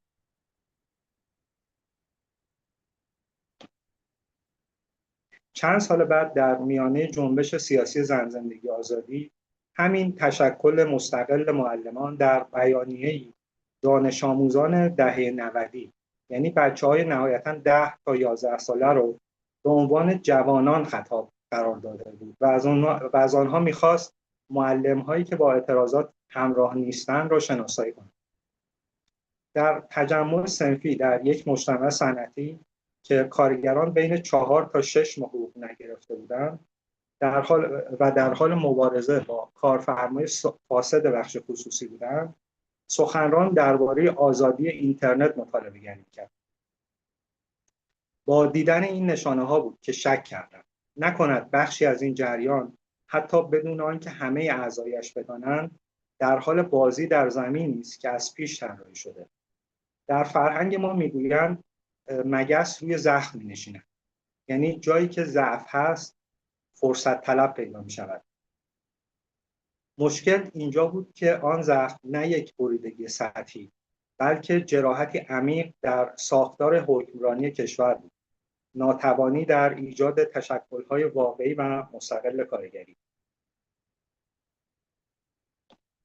در ایران کارگر اگر بخواهد قانونی و علنی نماینده همکارانش شود، باید آماده باشد با شغل یا شغلش را از دست بدهد یا اعتبارش را، یا از کار بیکار می شود یا به مزدوری کارفرما متهم خواهد شد. این یک بنبست است. در چنین شرایطی تشکل‌هایی که قانونی‌اند به خاطر فشار از بالا بی‌خاصیت شده‌اند و آنهایی که از این ساختار بریده‌اند خیلی زود به ابزارهایی برای اهدافی فراتر از دعواهای صنفی تبدیل می‌شوند. عالی‌ترین نهاد رسمی کارگران ایران یعنی خانه کارگر دهه‌هاست که عملاً به یک نهاد بی‌تحرک و کاملاً حکومتی تبدیل شده. تصورش رو بکنید رئیس این نهاد در 4 دهه گذشته تغییر نکرده.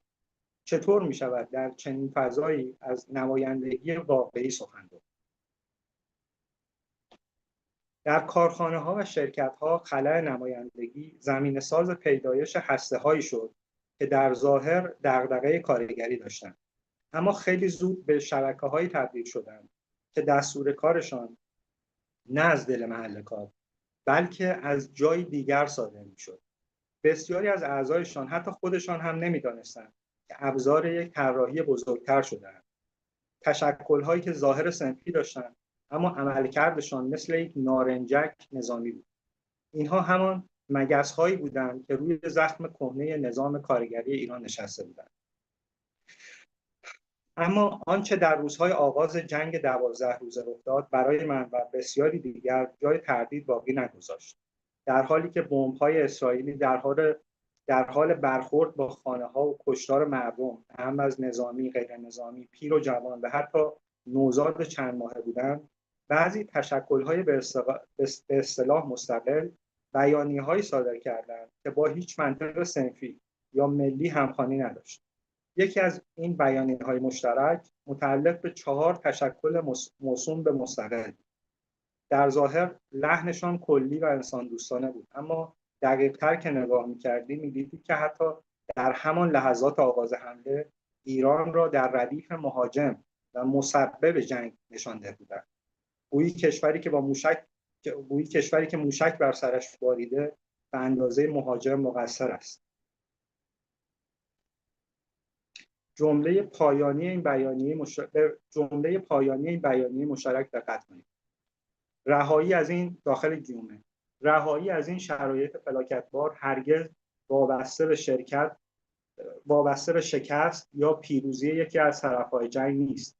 مردم زحمتکش و آزادیخواه ایران از جنگ طلبی و همه طرفهای آتش افروز تنفر دارند. جمله بسته. آنها در چنین لحظه‌ای مفاهیم را عمدن به هم ریخته بودند. تجاوزگر و مدافع، آتش افروز و قربانی، خائن و وطن دوست، همه در یک سطح قرار گرفته بودند. گویی نه تجاوزی در کار است، نه موشکی، نه دشمنی. حتی فراتر از آن، در نخستین روز جنگ یکی از همین تشکل‌های مستقل متنی منتشر کرد که رسما بوی تصفیه حساب می‌داد. در کانال تلگرامشان خطاب به کارگرانی که مواضع ضد حکومتی نداشتند نوشتند: بترسید، یوم الحساب و پایان کار شما نزدیک شده. اگر کسی بخواهد به شما کمک کند، او هم خائن است و به خیانتش رسیدگی خواهد شد. این زبان دیگر زبان یک سندیکای کارگری نبود. این زبان تیغ بود، زبان یک گروه تصفیه‌چی که از تجاوز دشمن و جنگ به عنوان فرصتی برای پاکسازی داخلی استفاده می‌کرد. در واقع همه چیز مهیا بود، فقط کافی بود دشمن یک اشاره کند. این تشکل‌ها، همین‌هایی که سالها به نام عدالت، استقلال و آزادی تبلیغ می‌شدند، در لحظه‌ای که باید در کنار مردم می‌بودند، آماده انفجار شده بودند. انفجاری از جنس شکاف، تفرقه و ناامنی، در یک کلام جنگ داخلی. صحنه روشن شده بود. تشکل‌هایی که سالها در دل کارخانه‌ها و مراکز خدماتی شکل گرفته بودند، بسیاریشان اصلاً کارکرد صنفی نداشتند. از ابتدا چیزی در دلشان کاشته شده بود. چیزی که باید در لحظه مناسب منفجر شود. اینها همان بمب‌های کنترل از راه دور بودند. بمب‌هایی که در دل طبقه کارگر کاشته شده بودند تا روزی با فشردن یک دکمه ساختمان جامعه از درون فرو بپاشد. اما آن دکمه هرگز کامل عمل نکرد. بمب‌ها آماده بودند، تشکل‌ها فعال شده بودند، بیانیه‌ها صادر شده بودند، بعضی حتی فهرست دشمنان داخلی تهیه کرده بودند، اما جامعه فرو نپاشید. ایران در آن 12 روز جهنمی ایستاد. چرا؟ پاسخش ساده نیست. از روی نشانه‌ها می‌شود حدس‌هایی زد. در همان لحظاتی که بعضی از تشکل‌های خودخوانده مشغول صدور احکام بودند، بسیاری از کارگران همان کارخانه‌ها دست از کار نکشیدند. نه به خاطر ترس، بلکه به خاطر نوعی آگاهی طبقاتی. چون فهمیده بودند اگر امروز خط تولید بخوابد، فردا دیگر خطی برای ایستادن نخواهد. کارگر ایرانی با همه فشاری که در این سالها تحمل کرده، هنوز وطن را با هیچ چیز عوض نمی‌کند. حتی اگر از حکومت دلشرکین باشد، هنوز برای خانه دل می‌سوزاند. حتی اگر از نان، از بیمه، از عدالت محروم مانده، به دشمن اجازه نمی‌دهد که از فقر او پل عبور بسازد.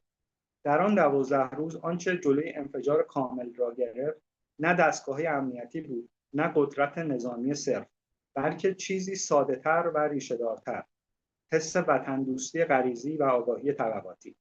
چیزی که دشمن حسابش را نکرده بود، چیزی که در محاسبات اتاق‌های فکر خارجی جا نگرفته بود. آنها تصور کرده بودند با چند تشکل ملتحب، با چند کانال تلگرامی، با چند چهره فعال که شعارهای تند می‌دادند، می‌توانند موتور فروپاشی را روشن کنند. اما نفهمیدند که کارگر ایرانی ممکن است صدای اعتراضش بلند باشد، اما در دلش جای عشق به این خاک هنوز خالی نشده و متوجه است در صورت فروپاشی نظام حاکم چه چیزی انتظارش را می‌کشد. امروز ما در دوران پس از آن جنگ ایستاده‌ایم. زخم ولی هنوز پابرجاست. این تجربه یک پیام روشن دارد. اگر ضعف‌های خود را ترمیم نکنیم، اگر اجازه دهیم زخم‌ها باز بمانند، دشمن باز هم باز می‌گردد. این بار با تجربه‌تر، با بمب‌های پیچیده و دکمه نرم‌تر. خیلی ممنون.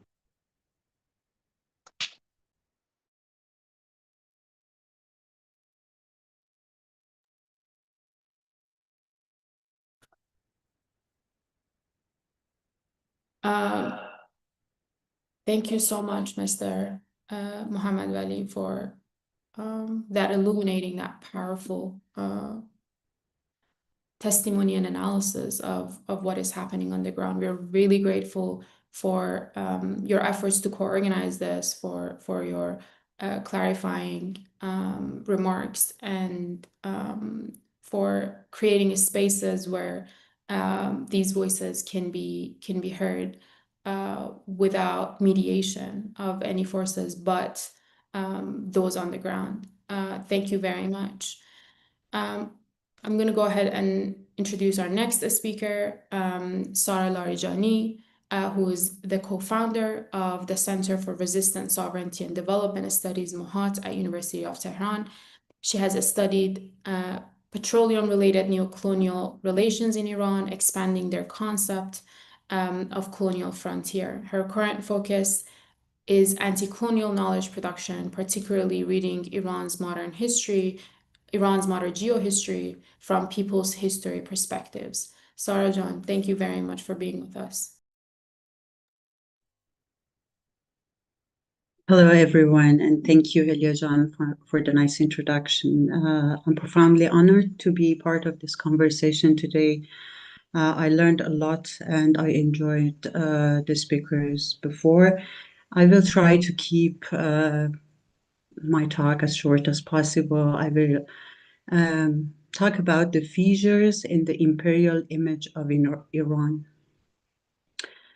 On July 14, 2025, Netanyahu echoed Bush's colonial script to Iranian people.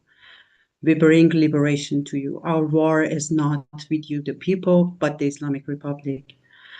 This rhetoric was not a mere propaganda. It was the perfect frame of decades of imperial image making designed to fracture Iran's sovereignty. Edward Said's great work, Orientalism, exposes this imperial image making as a foundational tool of Western colonialism. Said's concept of imaginative geographies explains how these images on imperial stage are not passive stereotypes but active constructs, simplified dichotomies, civilized barbarians, developed, underdeveloped, democratic, despotic. They are manufactured to legitimize material domination. Their core function is to enable encroachment, make frontiers into others' land, and justify occupation. As I have discussed in my dissertation, Iran's geography has been relentlessly reimagined for this purpose since the 18th century, a cartography of conquest drawn in the minds to precede the act on the ground. Phase 1, 90th century, decade civilization. European empires portrayed Iran as a once great civilization fossilized by Oriental despotism. Like Napoleon's imaginative geography of Egypt before invading the country. Travelogues and scholarly texts depicted Iranians as incapable of progress, governed by irrational tyrants. Thus, only European stewardship can revive the lost greatness for the good of humanity. This image was actively disseminated through missionary schools and translated publications in Iran to cultivate the seeds of cultural inferiority and a West-toxified culture, and to legitimize imperial encroachment like the Reuter and oil concession, framing exploitation as civilizational mission. Phase 2, mid-20th century. As U.S. hegemony solidified after World War II, imperial encroachment underwent a discursive revolution.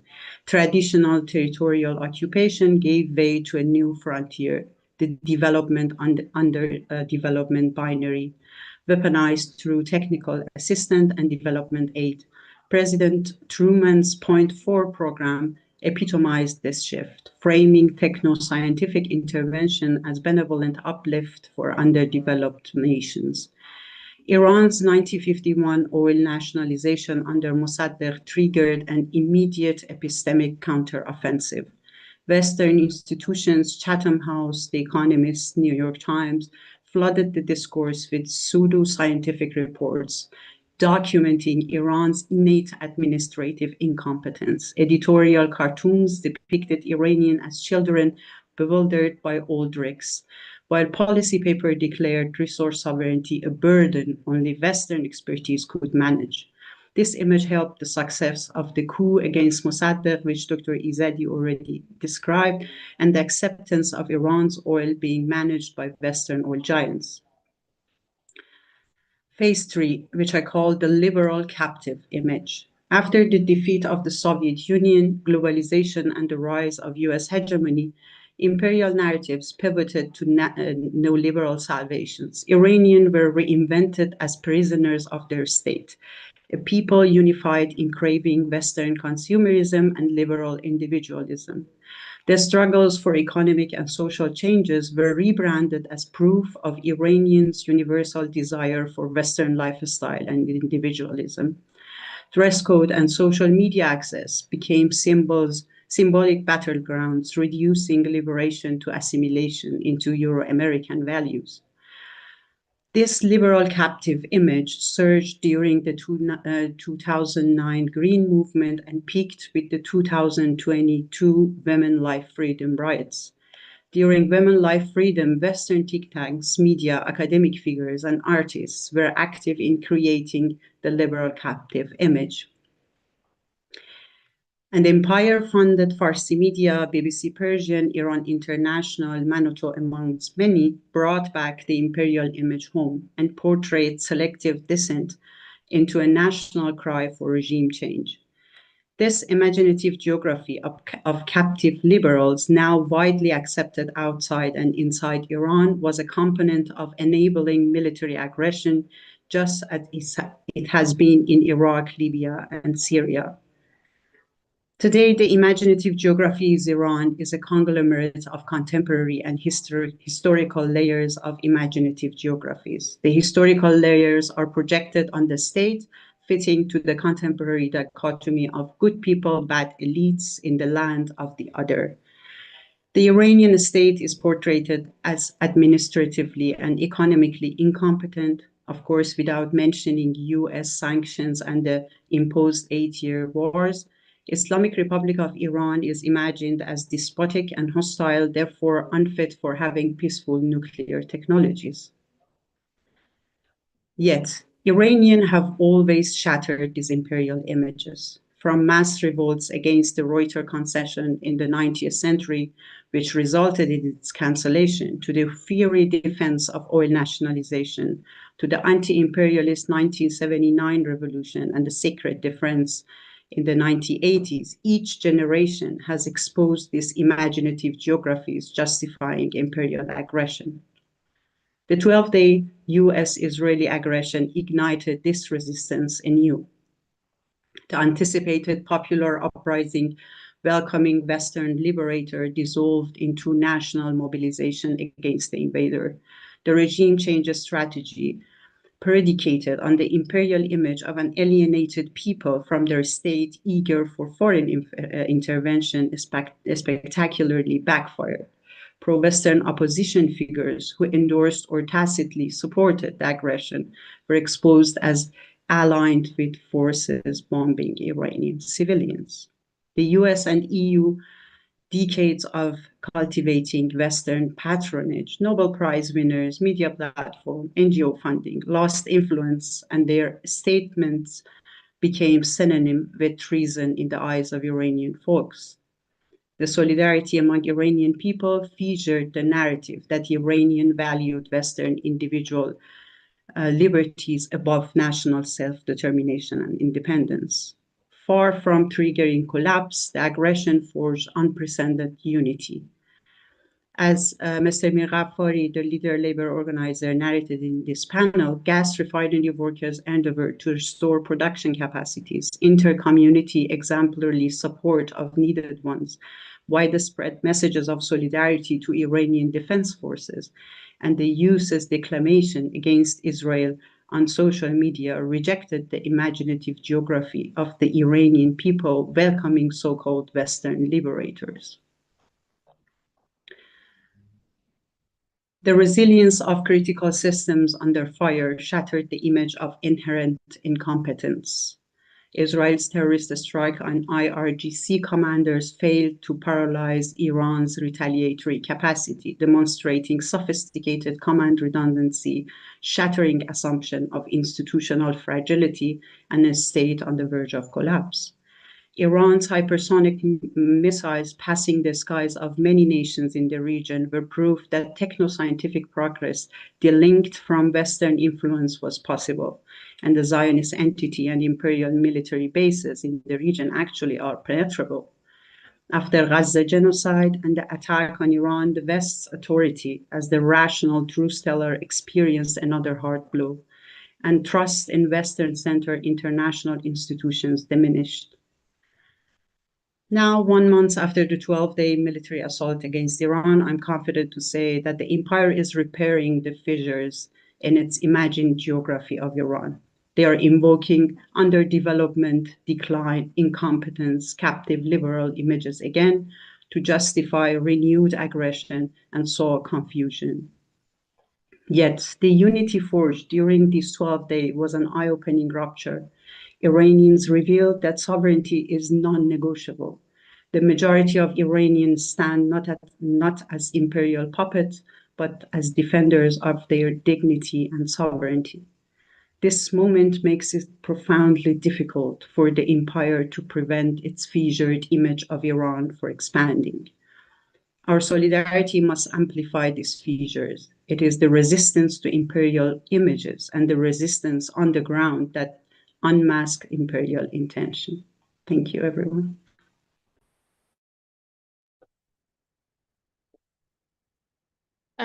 Thank you very much, Sarah John, for that brilliant presentation. And I hope we can continue these conversations as we move forward. Our next speaker is Taha Zainali, who's also the co-founder of MOHAT, the Center for Resistance, Sovereignty and Development, and a researcher in critical international political economy and development studies. Taha is focusing on the political economy of imperialist encroachment in West Asia and the intersection of sanctions with neoliberalism. His research examines strategies of sovereign and self-reliant development in Iran under these conditions and explores alternative modes of integration into the global market. His current work includes conjunctural analysis of political realignment within the Iranian state during the 2010s and its relationship to the sanctions regime and imperialist hybrid warfare. Tajan, it's a pleasure to have you, and please don't forget to spotlight yourself so that we have it for recording. And thank you so much, Helia, for the introduction. I have to figure out how to spotlight myself. Let me try. Okay. I guess now it works, right? Yeah. Okay. We're good. Comrades, friends, it's an honor to be here with my fellow panelists and with all of you. Thank you for joining this urgent discussion and for your insightful interventions. The events of the past months demands clarity, and I hope to contribute to this clarity today. The recent 12-day war of aggression imposed by the US-Israeli axis on Iran has provided a moment of startling clarity. One watches with a mixture of horror and fascination as the fog of propaganda lifts, revealing the stark contours of our political landscape. Here was imperialism in its most naked form, unprovoked aggression halted only by Iran's indigenous defense capabilities. So why we still witness a fog of confusion? The source of imperial confusion isn't the aggressor's actions. Those who orchestrate genocide in Gaza while preaching about civilization have shown us exactly who they are. Rather, it is the response of those who should know better, the Western intellectuals, particularly those on the left, who have chosen this moment to resurrect the most harmful of imperial narratives, the claim to stand against both sides.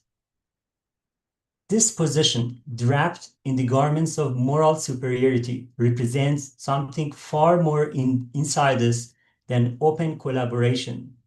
It penetrates anti-regime politics, or what Max Eil or our fellow panelist Vala Aqsia have identified as the people versus the regime fallacy.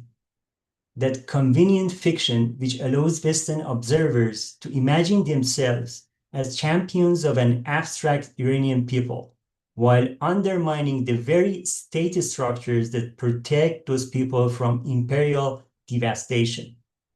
One recognizes here the classic Orientalist trope that is well outlined by my fellow panelist Tara Larijani, the construction of the rogue state. The Islamic Republic is painted as uniquely backward, uniquely authoritarian, uniquely deserving of overthrow. Not by foreign bombs, these critics hasten to add, but by the righteous anger of its own oppressed masses. How familiar this refrain sounds to us who have watched similar narratives deployed against every state that dares resist imperial hegemony. As our brilliant Palestinian colleague Vala has presented her critical view on the liberal and feminist variations of this theme, I focus here on the Western Marxist variation, which is particularly irritating in its theoretical pretensions. Here, the Islamic Republic becomes merely a backward bourgeois state or a reactionary capitalist regime, the primary enemy of the Iranian working class. The solution? Revolutionary overthrow, of course. The fundamental error in Western analysis stems from misunderstanding the principal contradiction in peripheral formation under constant imperial assault, which is perfectly articulated by Dr. Ajam Mubaraka in this panel. This represents a profound misreading of political reality, a Eurocentric projection of class struggle that ignores what any serious student of third world Marxism or anti-colonial traditions would immediately recognize. In the global South, the primary contradiction remains that between imperialism and national liberation. The Iranian working class faces de-development, destabilization, and systematic destruction of their social reproductive capacity imposed by US-led imperialism. As Ali Kadri argues, under these conditions, state defense becomes the primary form of class struggle because the state apparatus provides the organizational framework for resistance to imperial encroachment.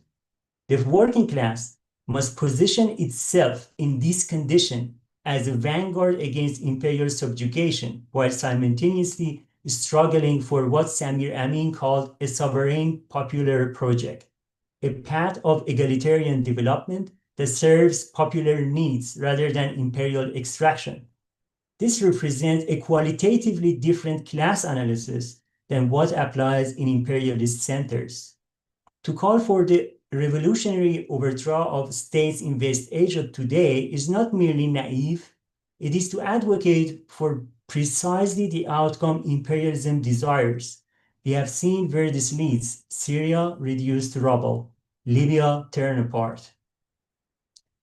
Each state that falls leaves the survivors more vulnerable to the Zionist entity and its American patron, more subject to the depredations of what Ali Kadri has shown to be imperialism's war economy, where destruction itself becomes a mode of capital accumulation. This position is actively cultivated by some Iranian leftists and Marxists in diaspora, who serve as native informants for Western audiences on the left. They translate local grievances of the subordinated classes into the language of demonization of the state in Iran, lending authenticity to anti-regime discourse.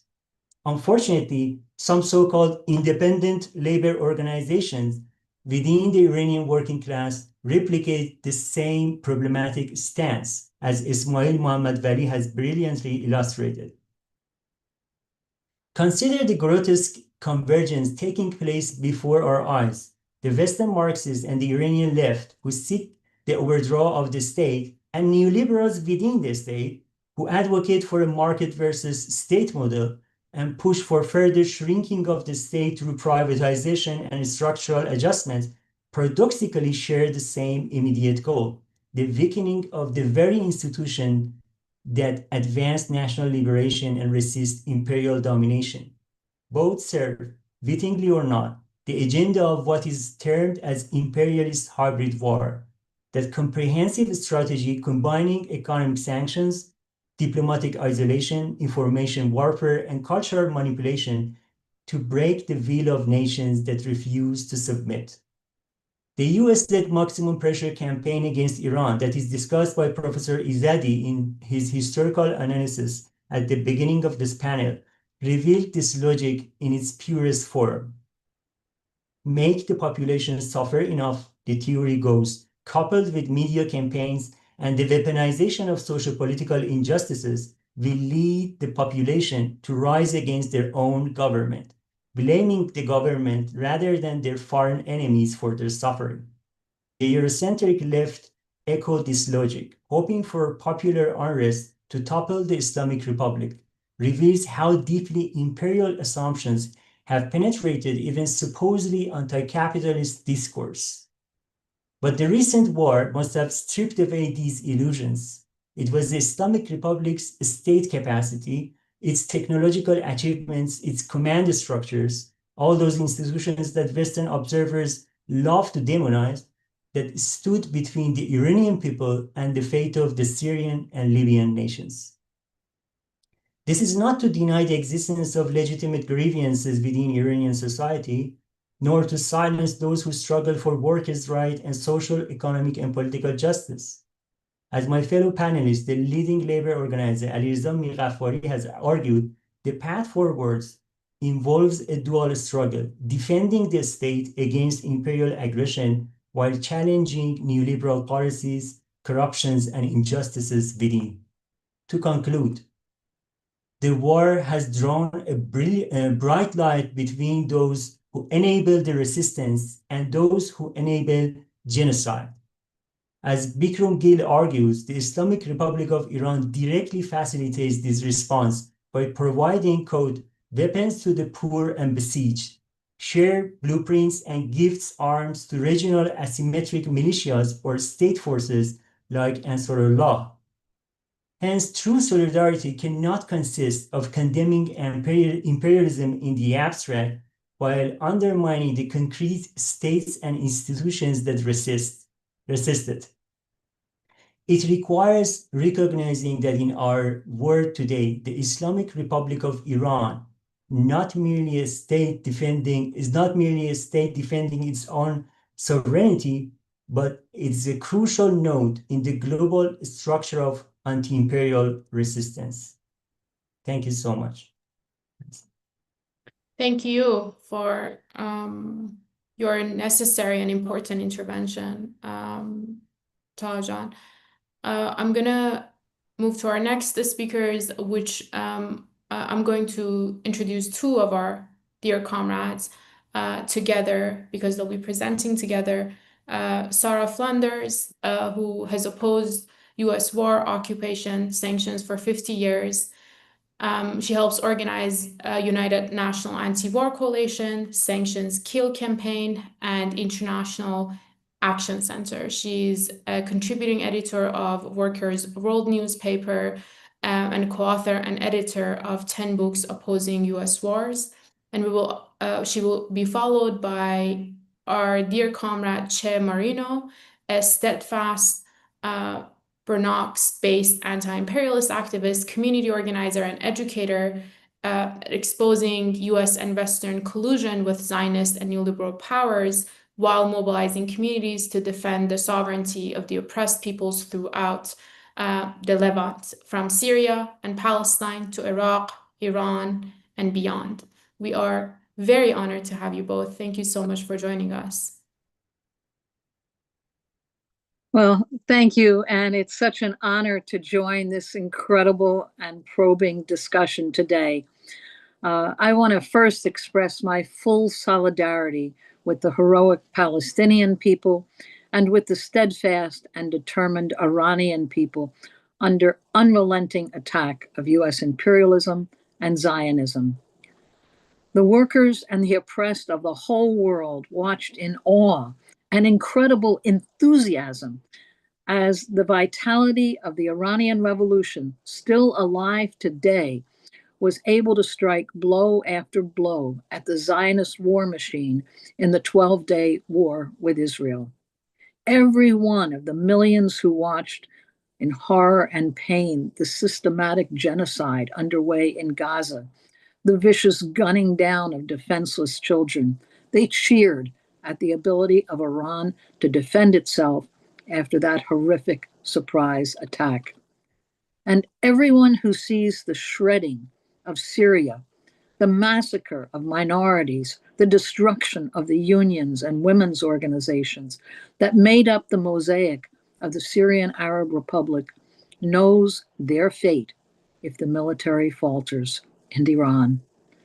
The first day, Trump, the entire US and Western establishment applauded this criminal, totally illegal, unprovoked bombing of Iran and the loss of senior military commanders, along with senior scientists, key administrators, and officials. They described then in detail their duplicity of using negotiations. They announced that Iran could never recover. Trump moved from talking negotiations to bragging about the months of sinister conspiring with the Zionists. But their celebratory mood quickly turned. True Promise 3, launched by the Islamic Revolutionary Guard, confirmed that US armed and equipped Israel is not invincible. The hypersonic missiles of True Promise 3 struck heavy blows and hit key Israeli military sites, fuel storage sites, ports, and air bases. These bold blows confirm to the world that Iran is able to defend itself. This once again confirms that political morale and revolutionary determination are more decisive than the US superweapons. The working class here, in the center of US imperialism, we have a duty to defend Iran and Palestine and Yemen and all resistance.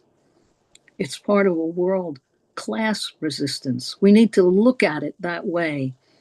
This may be difficult or temporarily isolating or dangerous.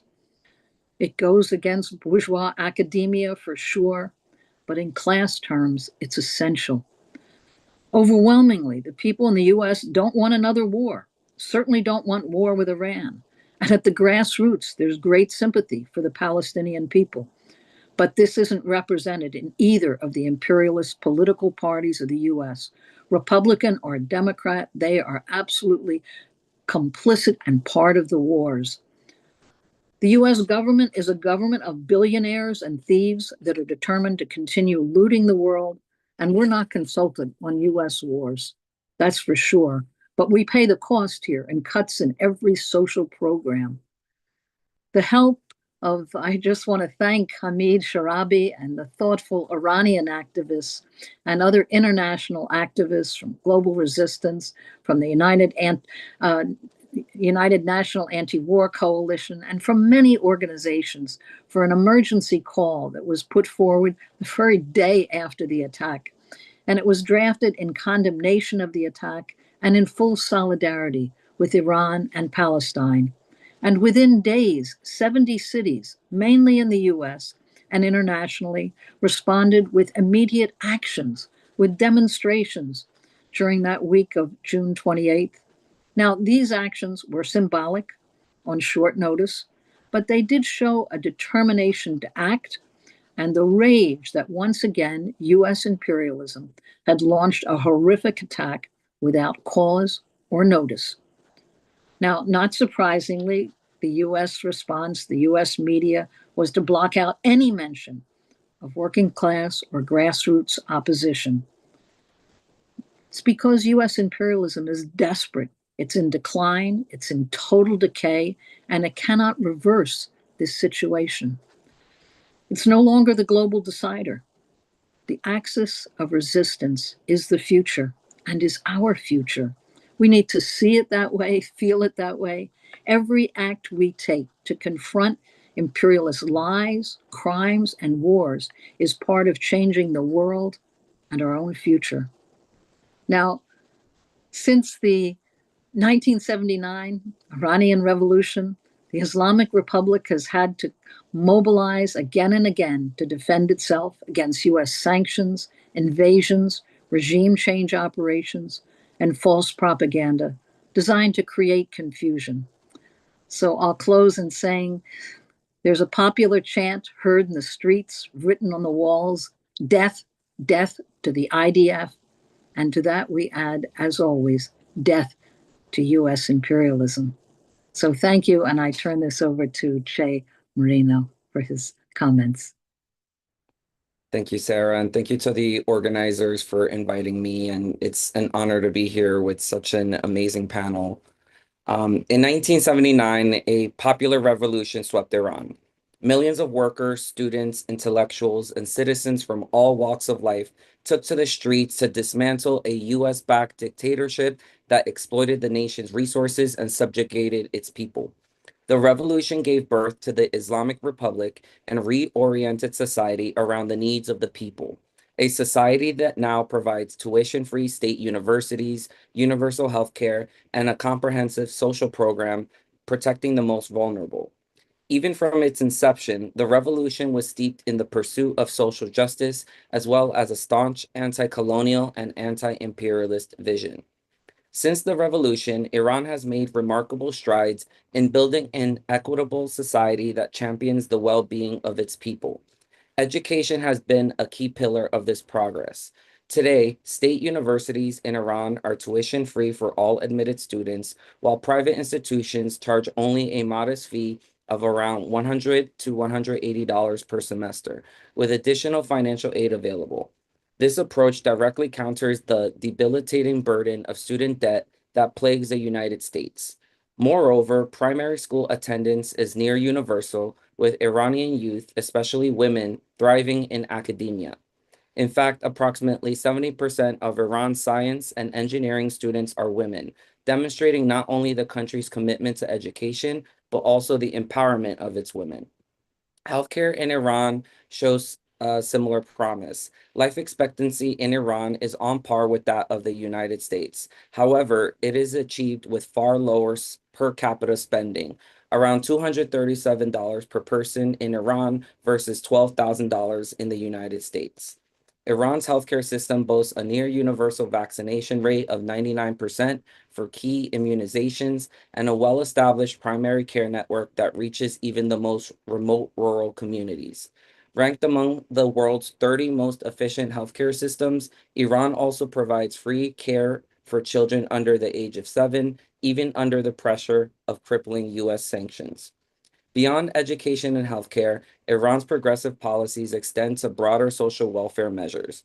In 2010, the country introduced one of the world's first nationwide universal basic income schemes, and its drug policy emphasizes prevention over punishment, an approach starkly different from the profit-driven, punitive systems in the United States. Western propaganda persistently misrepresents Iran as an inherently repressive state, advancing a false narrative that portrays Iranian women as passive victims in need of rescue. In reality, the evidence speaks otherwise. Iranian women are among the nation's most educated, dynamic, and empowered citizens, a clear indicator of the educational opportunities and progressive environment fostered by the revolution. Moreover, the Iranian hijab has been reclaimed in this context. Far from being a tool of oppression, the hijab in Iran is embraced as a symbol of working-class dignity and anti-imperialist struggle. It represents a rejection of the commodification and objectification of women, a sentiment that stands in direct opposition to the Western narrative, which often exploits the tragic death of Mahsa Amini to fabricate a story of widespread female subjugation. This manufactured portrayal conveniently serves to rally support for US intervention and regime change, while completely ignoring the reality. In Iran, women not only hold leadership roles in science, education, and all sectors of society, but also actively support policies that advance national sovereignty and social justice. The hypocrisy of the West becomes even more evident when one considers that Western interventions and sanctions have repeatedly harmed women and children abroad, in Gaza, Afghanistan, Libya, and elsewhere, even as Western media decry the supposed oppression in Iran. The portrayal of Iranian women as helpless victims is thus a distortion designed to justify external intervention, while the true empowerment of these women is revealed in their academic achievements, cultural vibrancy, and participation in public life. Women in Iran are outspoken, insightful, and lead in various fields, contributing to a political and economic system that respects their voices rather than subjugates them. Despite these domestic gains, the United States and its allies in the United Kingdom and Europe persist in a systematic campaign of interference. They wage wars, impose crippling sanctions, fabricate nuclear threats, and deploy propaganda designed to delegitimize Iran, all in service of advancing their own imperialist objectives. The false narratives surrounding events like the so-called Women Life Freedom protests are manipulated to create an image of a repressive state, even though such stories are part of an orchestrated effort by Western media, including fabricated social media accounts and misleading reports. Iran's resistance is deeply rooted in the legacy of the transformative 1979 revolution. Over the decades, Iran has evolved into the backbone of the Axis of Resistance, a movement that not only stands against US-led imperialism, but also champions the cause of oppressed peoples globally, especially the Palestinians.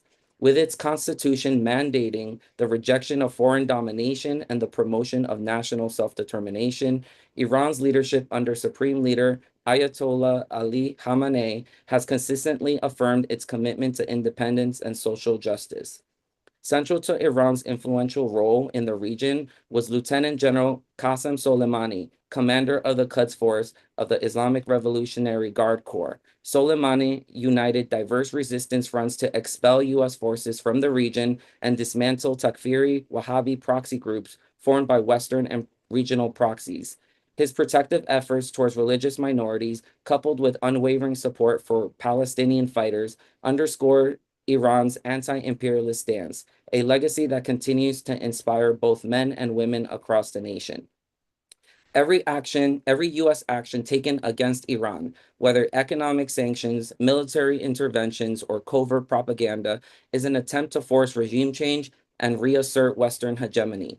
In contrast, Iran's model of self-reliance demonstrates that true strength comes from defending national sovereignty and investing in social progress. For those of us in the United States, whose communities suffer when our government diverts funds from schools and hospitals into military spending, Iran's achievements in education, healthcare, and social welfare serve as a tangible alternative. We at Bronx Anti-War stand in unconditional solidarity with Iran as it defends its sovereignty from US-led imperialism. Reject the false narratives peddled by Western media. The reality is that Iranian women are at the forefront of the struggle against imperialism, empowered by education and driven by a profound sense of dignity. Our shared struggle, rooted in historical resistance, material self-reliance, and the principles of economic and social justice, call for unity with the Iranian people instead of supporting U.S. government policies that harm working people around the world. Long live the Islamic Republic of Iran. Thank you.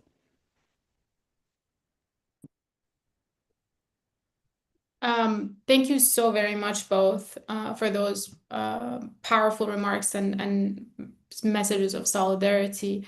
We really appreciate you both joining us today.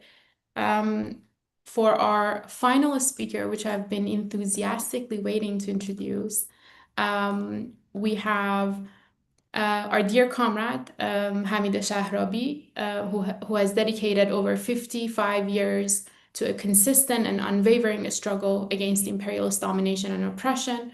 Beginning his political life as a young student activist in exile in the United States, he campaigned tirelessly for the release of political prisoners under the Shah's regime.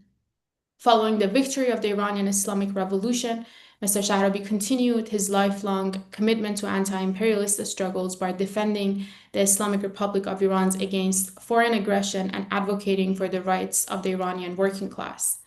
He's the manager of Solidarity publication, and it's a publication and has played a pivotal role in as a co-founder and coordinator of several internationalist initiatives, including the Iran-Cuba Friendship Association, the House of Latin America, one of the co-organizers of this event, Solidarity Iran, and Global Resistance for Peace and Justice.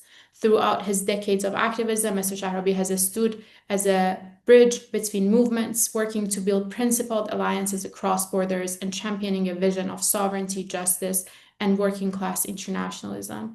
Mr. Shahrabi, it's an honor to have you with us.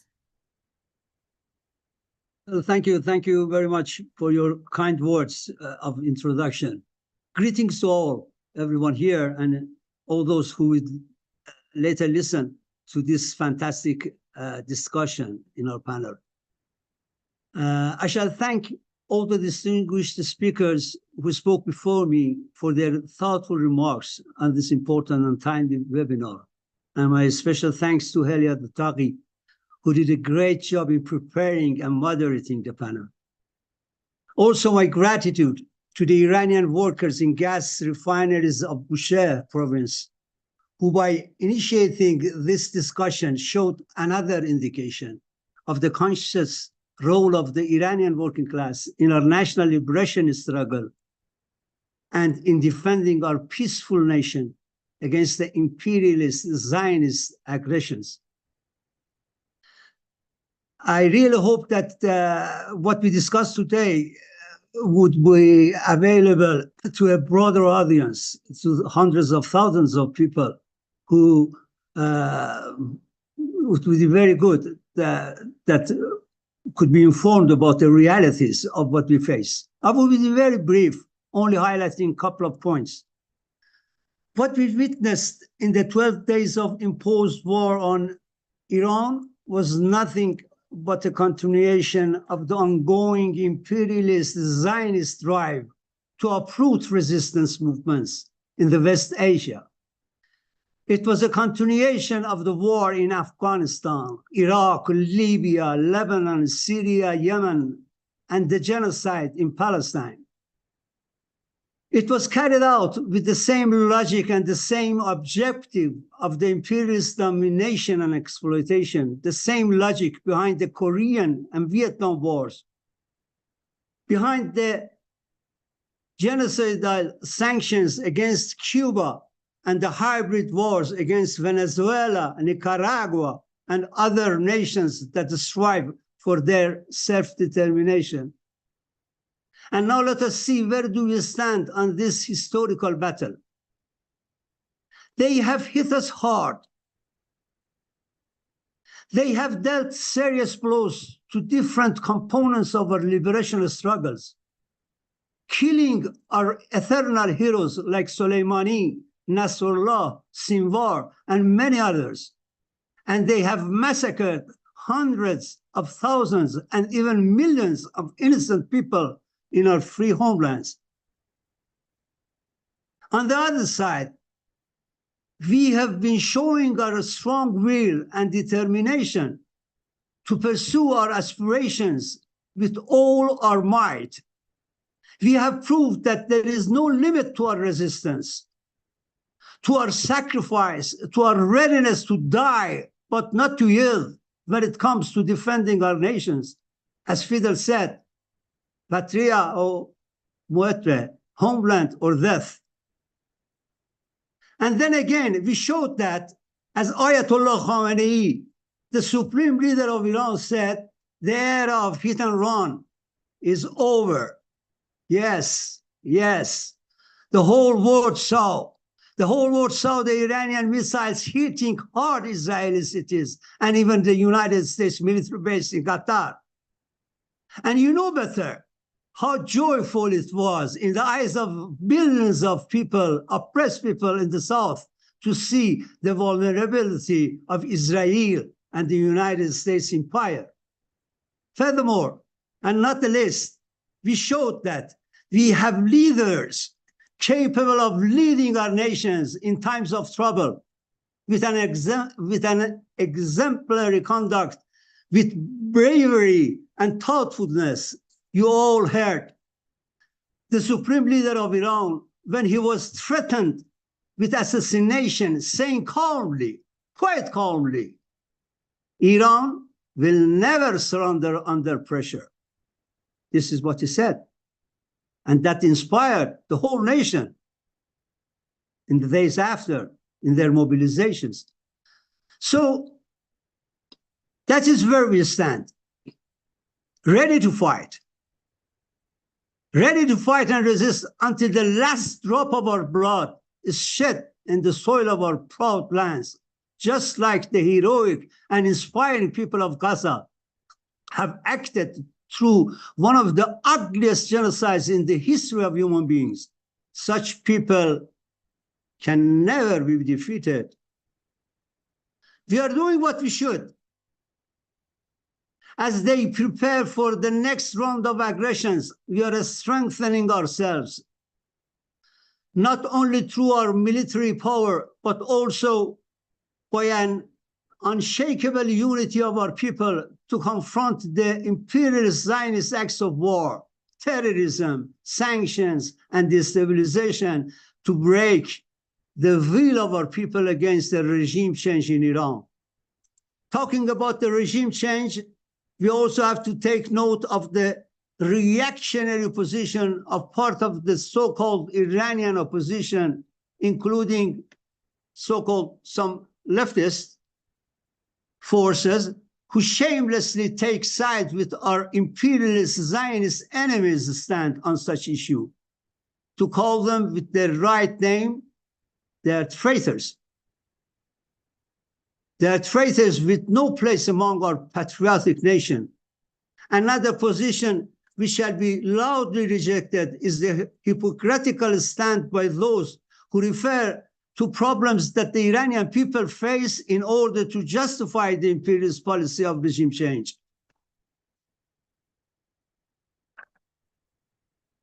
The advocates of such position decidedly close their eyes to two simple facts.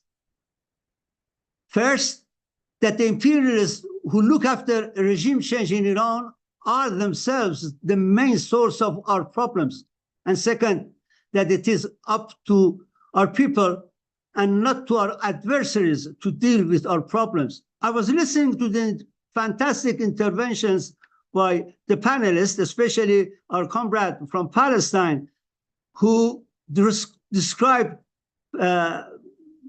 very intelligently the imperialist propaganda and its effect and its influence on the leftist forces that side with our enemies. So I won't go through that any further. Allow me to conclude that in this battle of the life and death, we count on the indispensable support of the world public opinion. We count on your efforts to mobilize forces in our support. We count on the unity of countries in the South to fight for peace and justice. We count on the support of powerful countries like China and Russia, who together with Iran and other independent nations are forming a multipolar world, challenging the imperialist unipolar order. With such perspective, no one should doubt that, as Fidel said again, venceremos, we shall prevail.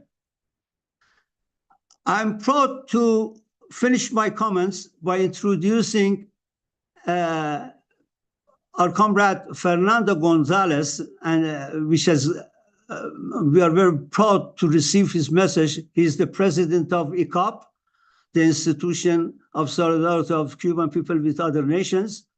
He is a hero in Cuba. He spent 15 years of jail with false charges, and then he was released in 2013 after an intense campaign on his behalf and the other 4 Cubans, which are known in the history as Cuban Fives. the campaign was led by Fidel.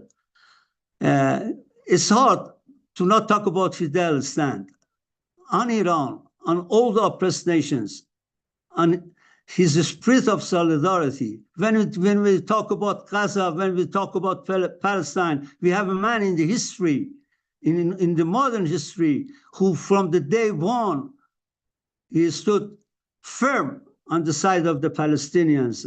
Please, let us together listen to Fernando's message, which we are honored to receive. Thank you very much for this fantastic panel.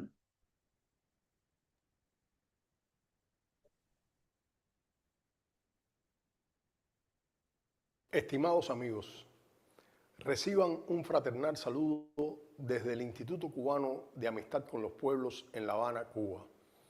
Agradezco la invitación realizada por la Casa de América Latina, OLA, para participar en este evento. Hoy nos reunimos en este espacio virtual con un mismo corazón y una misma convicción: denunciar la injusticia y alzar nuestras voces por la paz. Desde Cuba, tierra de resistencia, de convicción en la victoria y de solidaridad, expresamos nuestro firme respaldo al pueblo y gobierno iraní, víctimas de una peligrosa agresión imperialista. Los ataques perpetrados por Estados Unidos con el aval del régimen sionista de Israel no fueron solo un ataque contra Irán, fue también un ataque contra la paz mundial, contra el derecho internacional y la estabilidad de toda la región del Medio Oriente. Con la complicidad de los grandes medios de comunicación masiva y las plataformas digitales bajo su control, el imperialismo quiere hacer creer al mundo que sus guerras son supuestas intervenciones humanitarias, que sus bombas traen una supuesta democracia y que sus sanciones son supuestas medidas justas. Sabemos que todo ello es falso. Lo que traen es muerte, lo que traen es hambre y lo que traen es sufrimiento. Lo hemos visto en Irak, lo hemos visto en Libia, en Siria, en Vietnam. El gobierno de Estados Unidos y su aliado colonial, el régimen sionista de Israel, se han convertido en los principales enemigos de la paz global. Con sus guerras de agresión, con sus ocupaciones ilegales y con sus crímenes contra la humanidad, arrastran al mundo al borde del abismo. Estados Unidos se siente autorizado a intervenir donde y cuando lo considere oportuno para salvaguardar sus intereses particulares y proteger a sus aliados. La política agresiva de Israel y la impunidad con la que ejecuta sus actos repudiables e irresponsables son solo posibles por el respaldo militar, financiero, logístico y político que le garantiza el gobierno de los Estados Unidos. El genocidio que lleva a cabo Israel contra el pueblo palestino también debe cesar. Nada justifica esa barbarie, precedida por décadas de ocupación ilegal. Tales acciones ponen en grave peligro la estabilidad y la seguridad regional e internacional con efectos imprevisibles. Estados Unidos e Israel tendrán que responder por las consecuencias de sus actos, las muertes y el dolor de los pueblos. Cuba reafirma su solidaridad con el pueblo y el gobierno de Irán y alerta sobre el peligro de una conflagración mayor. El comandante en jefe Fidel Castro Ruz, con su visión estratégica que el tiempo ha confirmado, advirtió desde el año 2010 en una de sus reflexiones, y cito: Estados Unidos y el Estado fascista de Israel no cejarán en su empeño por destruir a Irán. Buscarán cualquier pretexto para justificar una agresión militar, porque no toleran que un pueblo del Medio Oriente defienda su derecho a la soberanía y al progreso independiente. Fin de la cita. Hoy, 15 años después, sus palabras resuenan. Fidel nos enseñó que ante estas amenazas solo hay un camino: la unidad de los pueblos, la resistencia activa y la denuncia incansable de la barbarie imperial. Hacemos un llamado a la comunidad internacional y en particular al Consejo de Seguridad y a la Asamblea General de las Naciones Unidas a ejercer su responsabilidad primordial de mantener la paz y la seguridad internacionales. No podemos permitir que la impunidad de Estados Unidos e Israel arrastre al mundo a una catástrofe de consecuencias impredecibles. Por eso, hoy más que nunca, la solidaridad internacional es nuestra trinchera. Sabemos que la verdadera paz solo llegará cuando cesen las agresiones imperialistas, cuando se respete la soberanía de los pueblos, cuando se acabe la explotación de los países pobres por las potencias capitalistas. Cuba está con ustedes.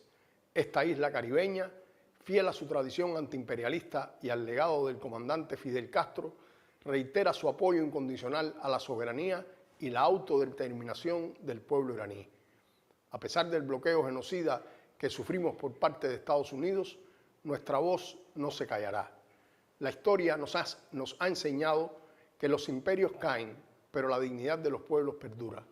Hoy, como ayer, decimos con firmeza revolucionaria, no a la guerra imperialista. Viva la resistencia del pueblo iraní. Hasta la victoria siempre. Patria o muerte, venceremos.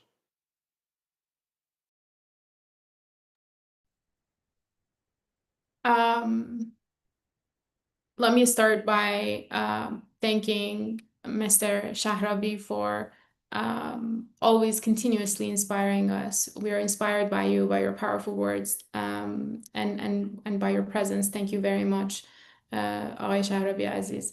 And also we're grateful to Mr. Gonzalez for the brilliant message of solidarity, and we send our love and solidarity to the beautiful and resilient people of Cuba, our comrades, brothers, and sisters.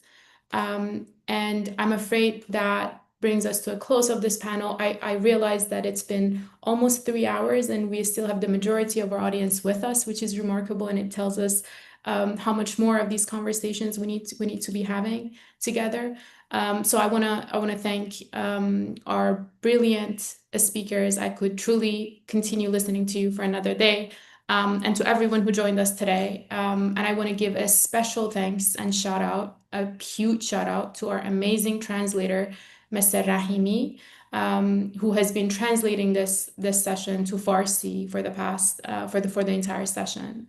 Thank you very much, Rahimi Aziz, for doing this. And we hope that we can build on what was shared today to strengthen and to strengthen the international solidarity with the Iranian working classes struggles and solidarity that is principled, that is unmediated, and that is unfiltered. We hope that this will help with deeper connections, sharper understandings, and collective actions that advances the struggles we honor for a world free of US imperialism and Zionist colonialism.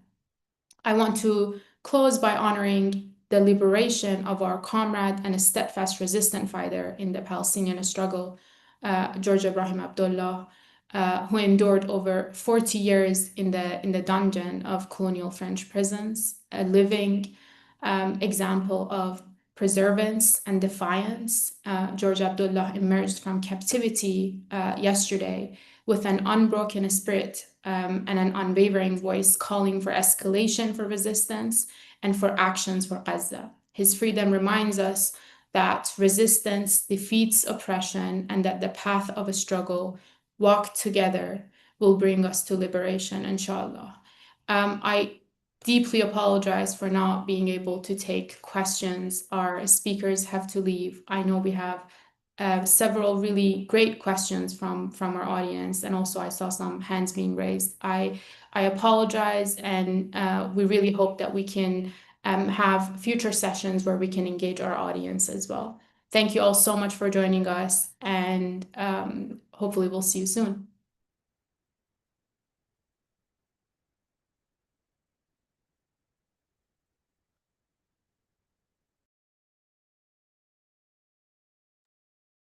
Thank you. Thank you.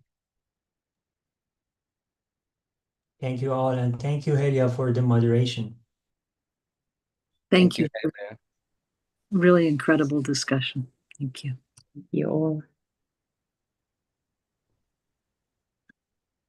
ممنون از همگی.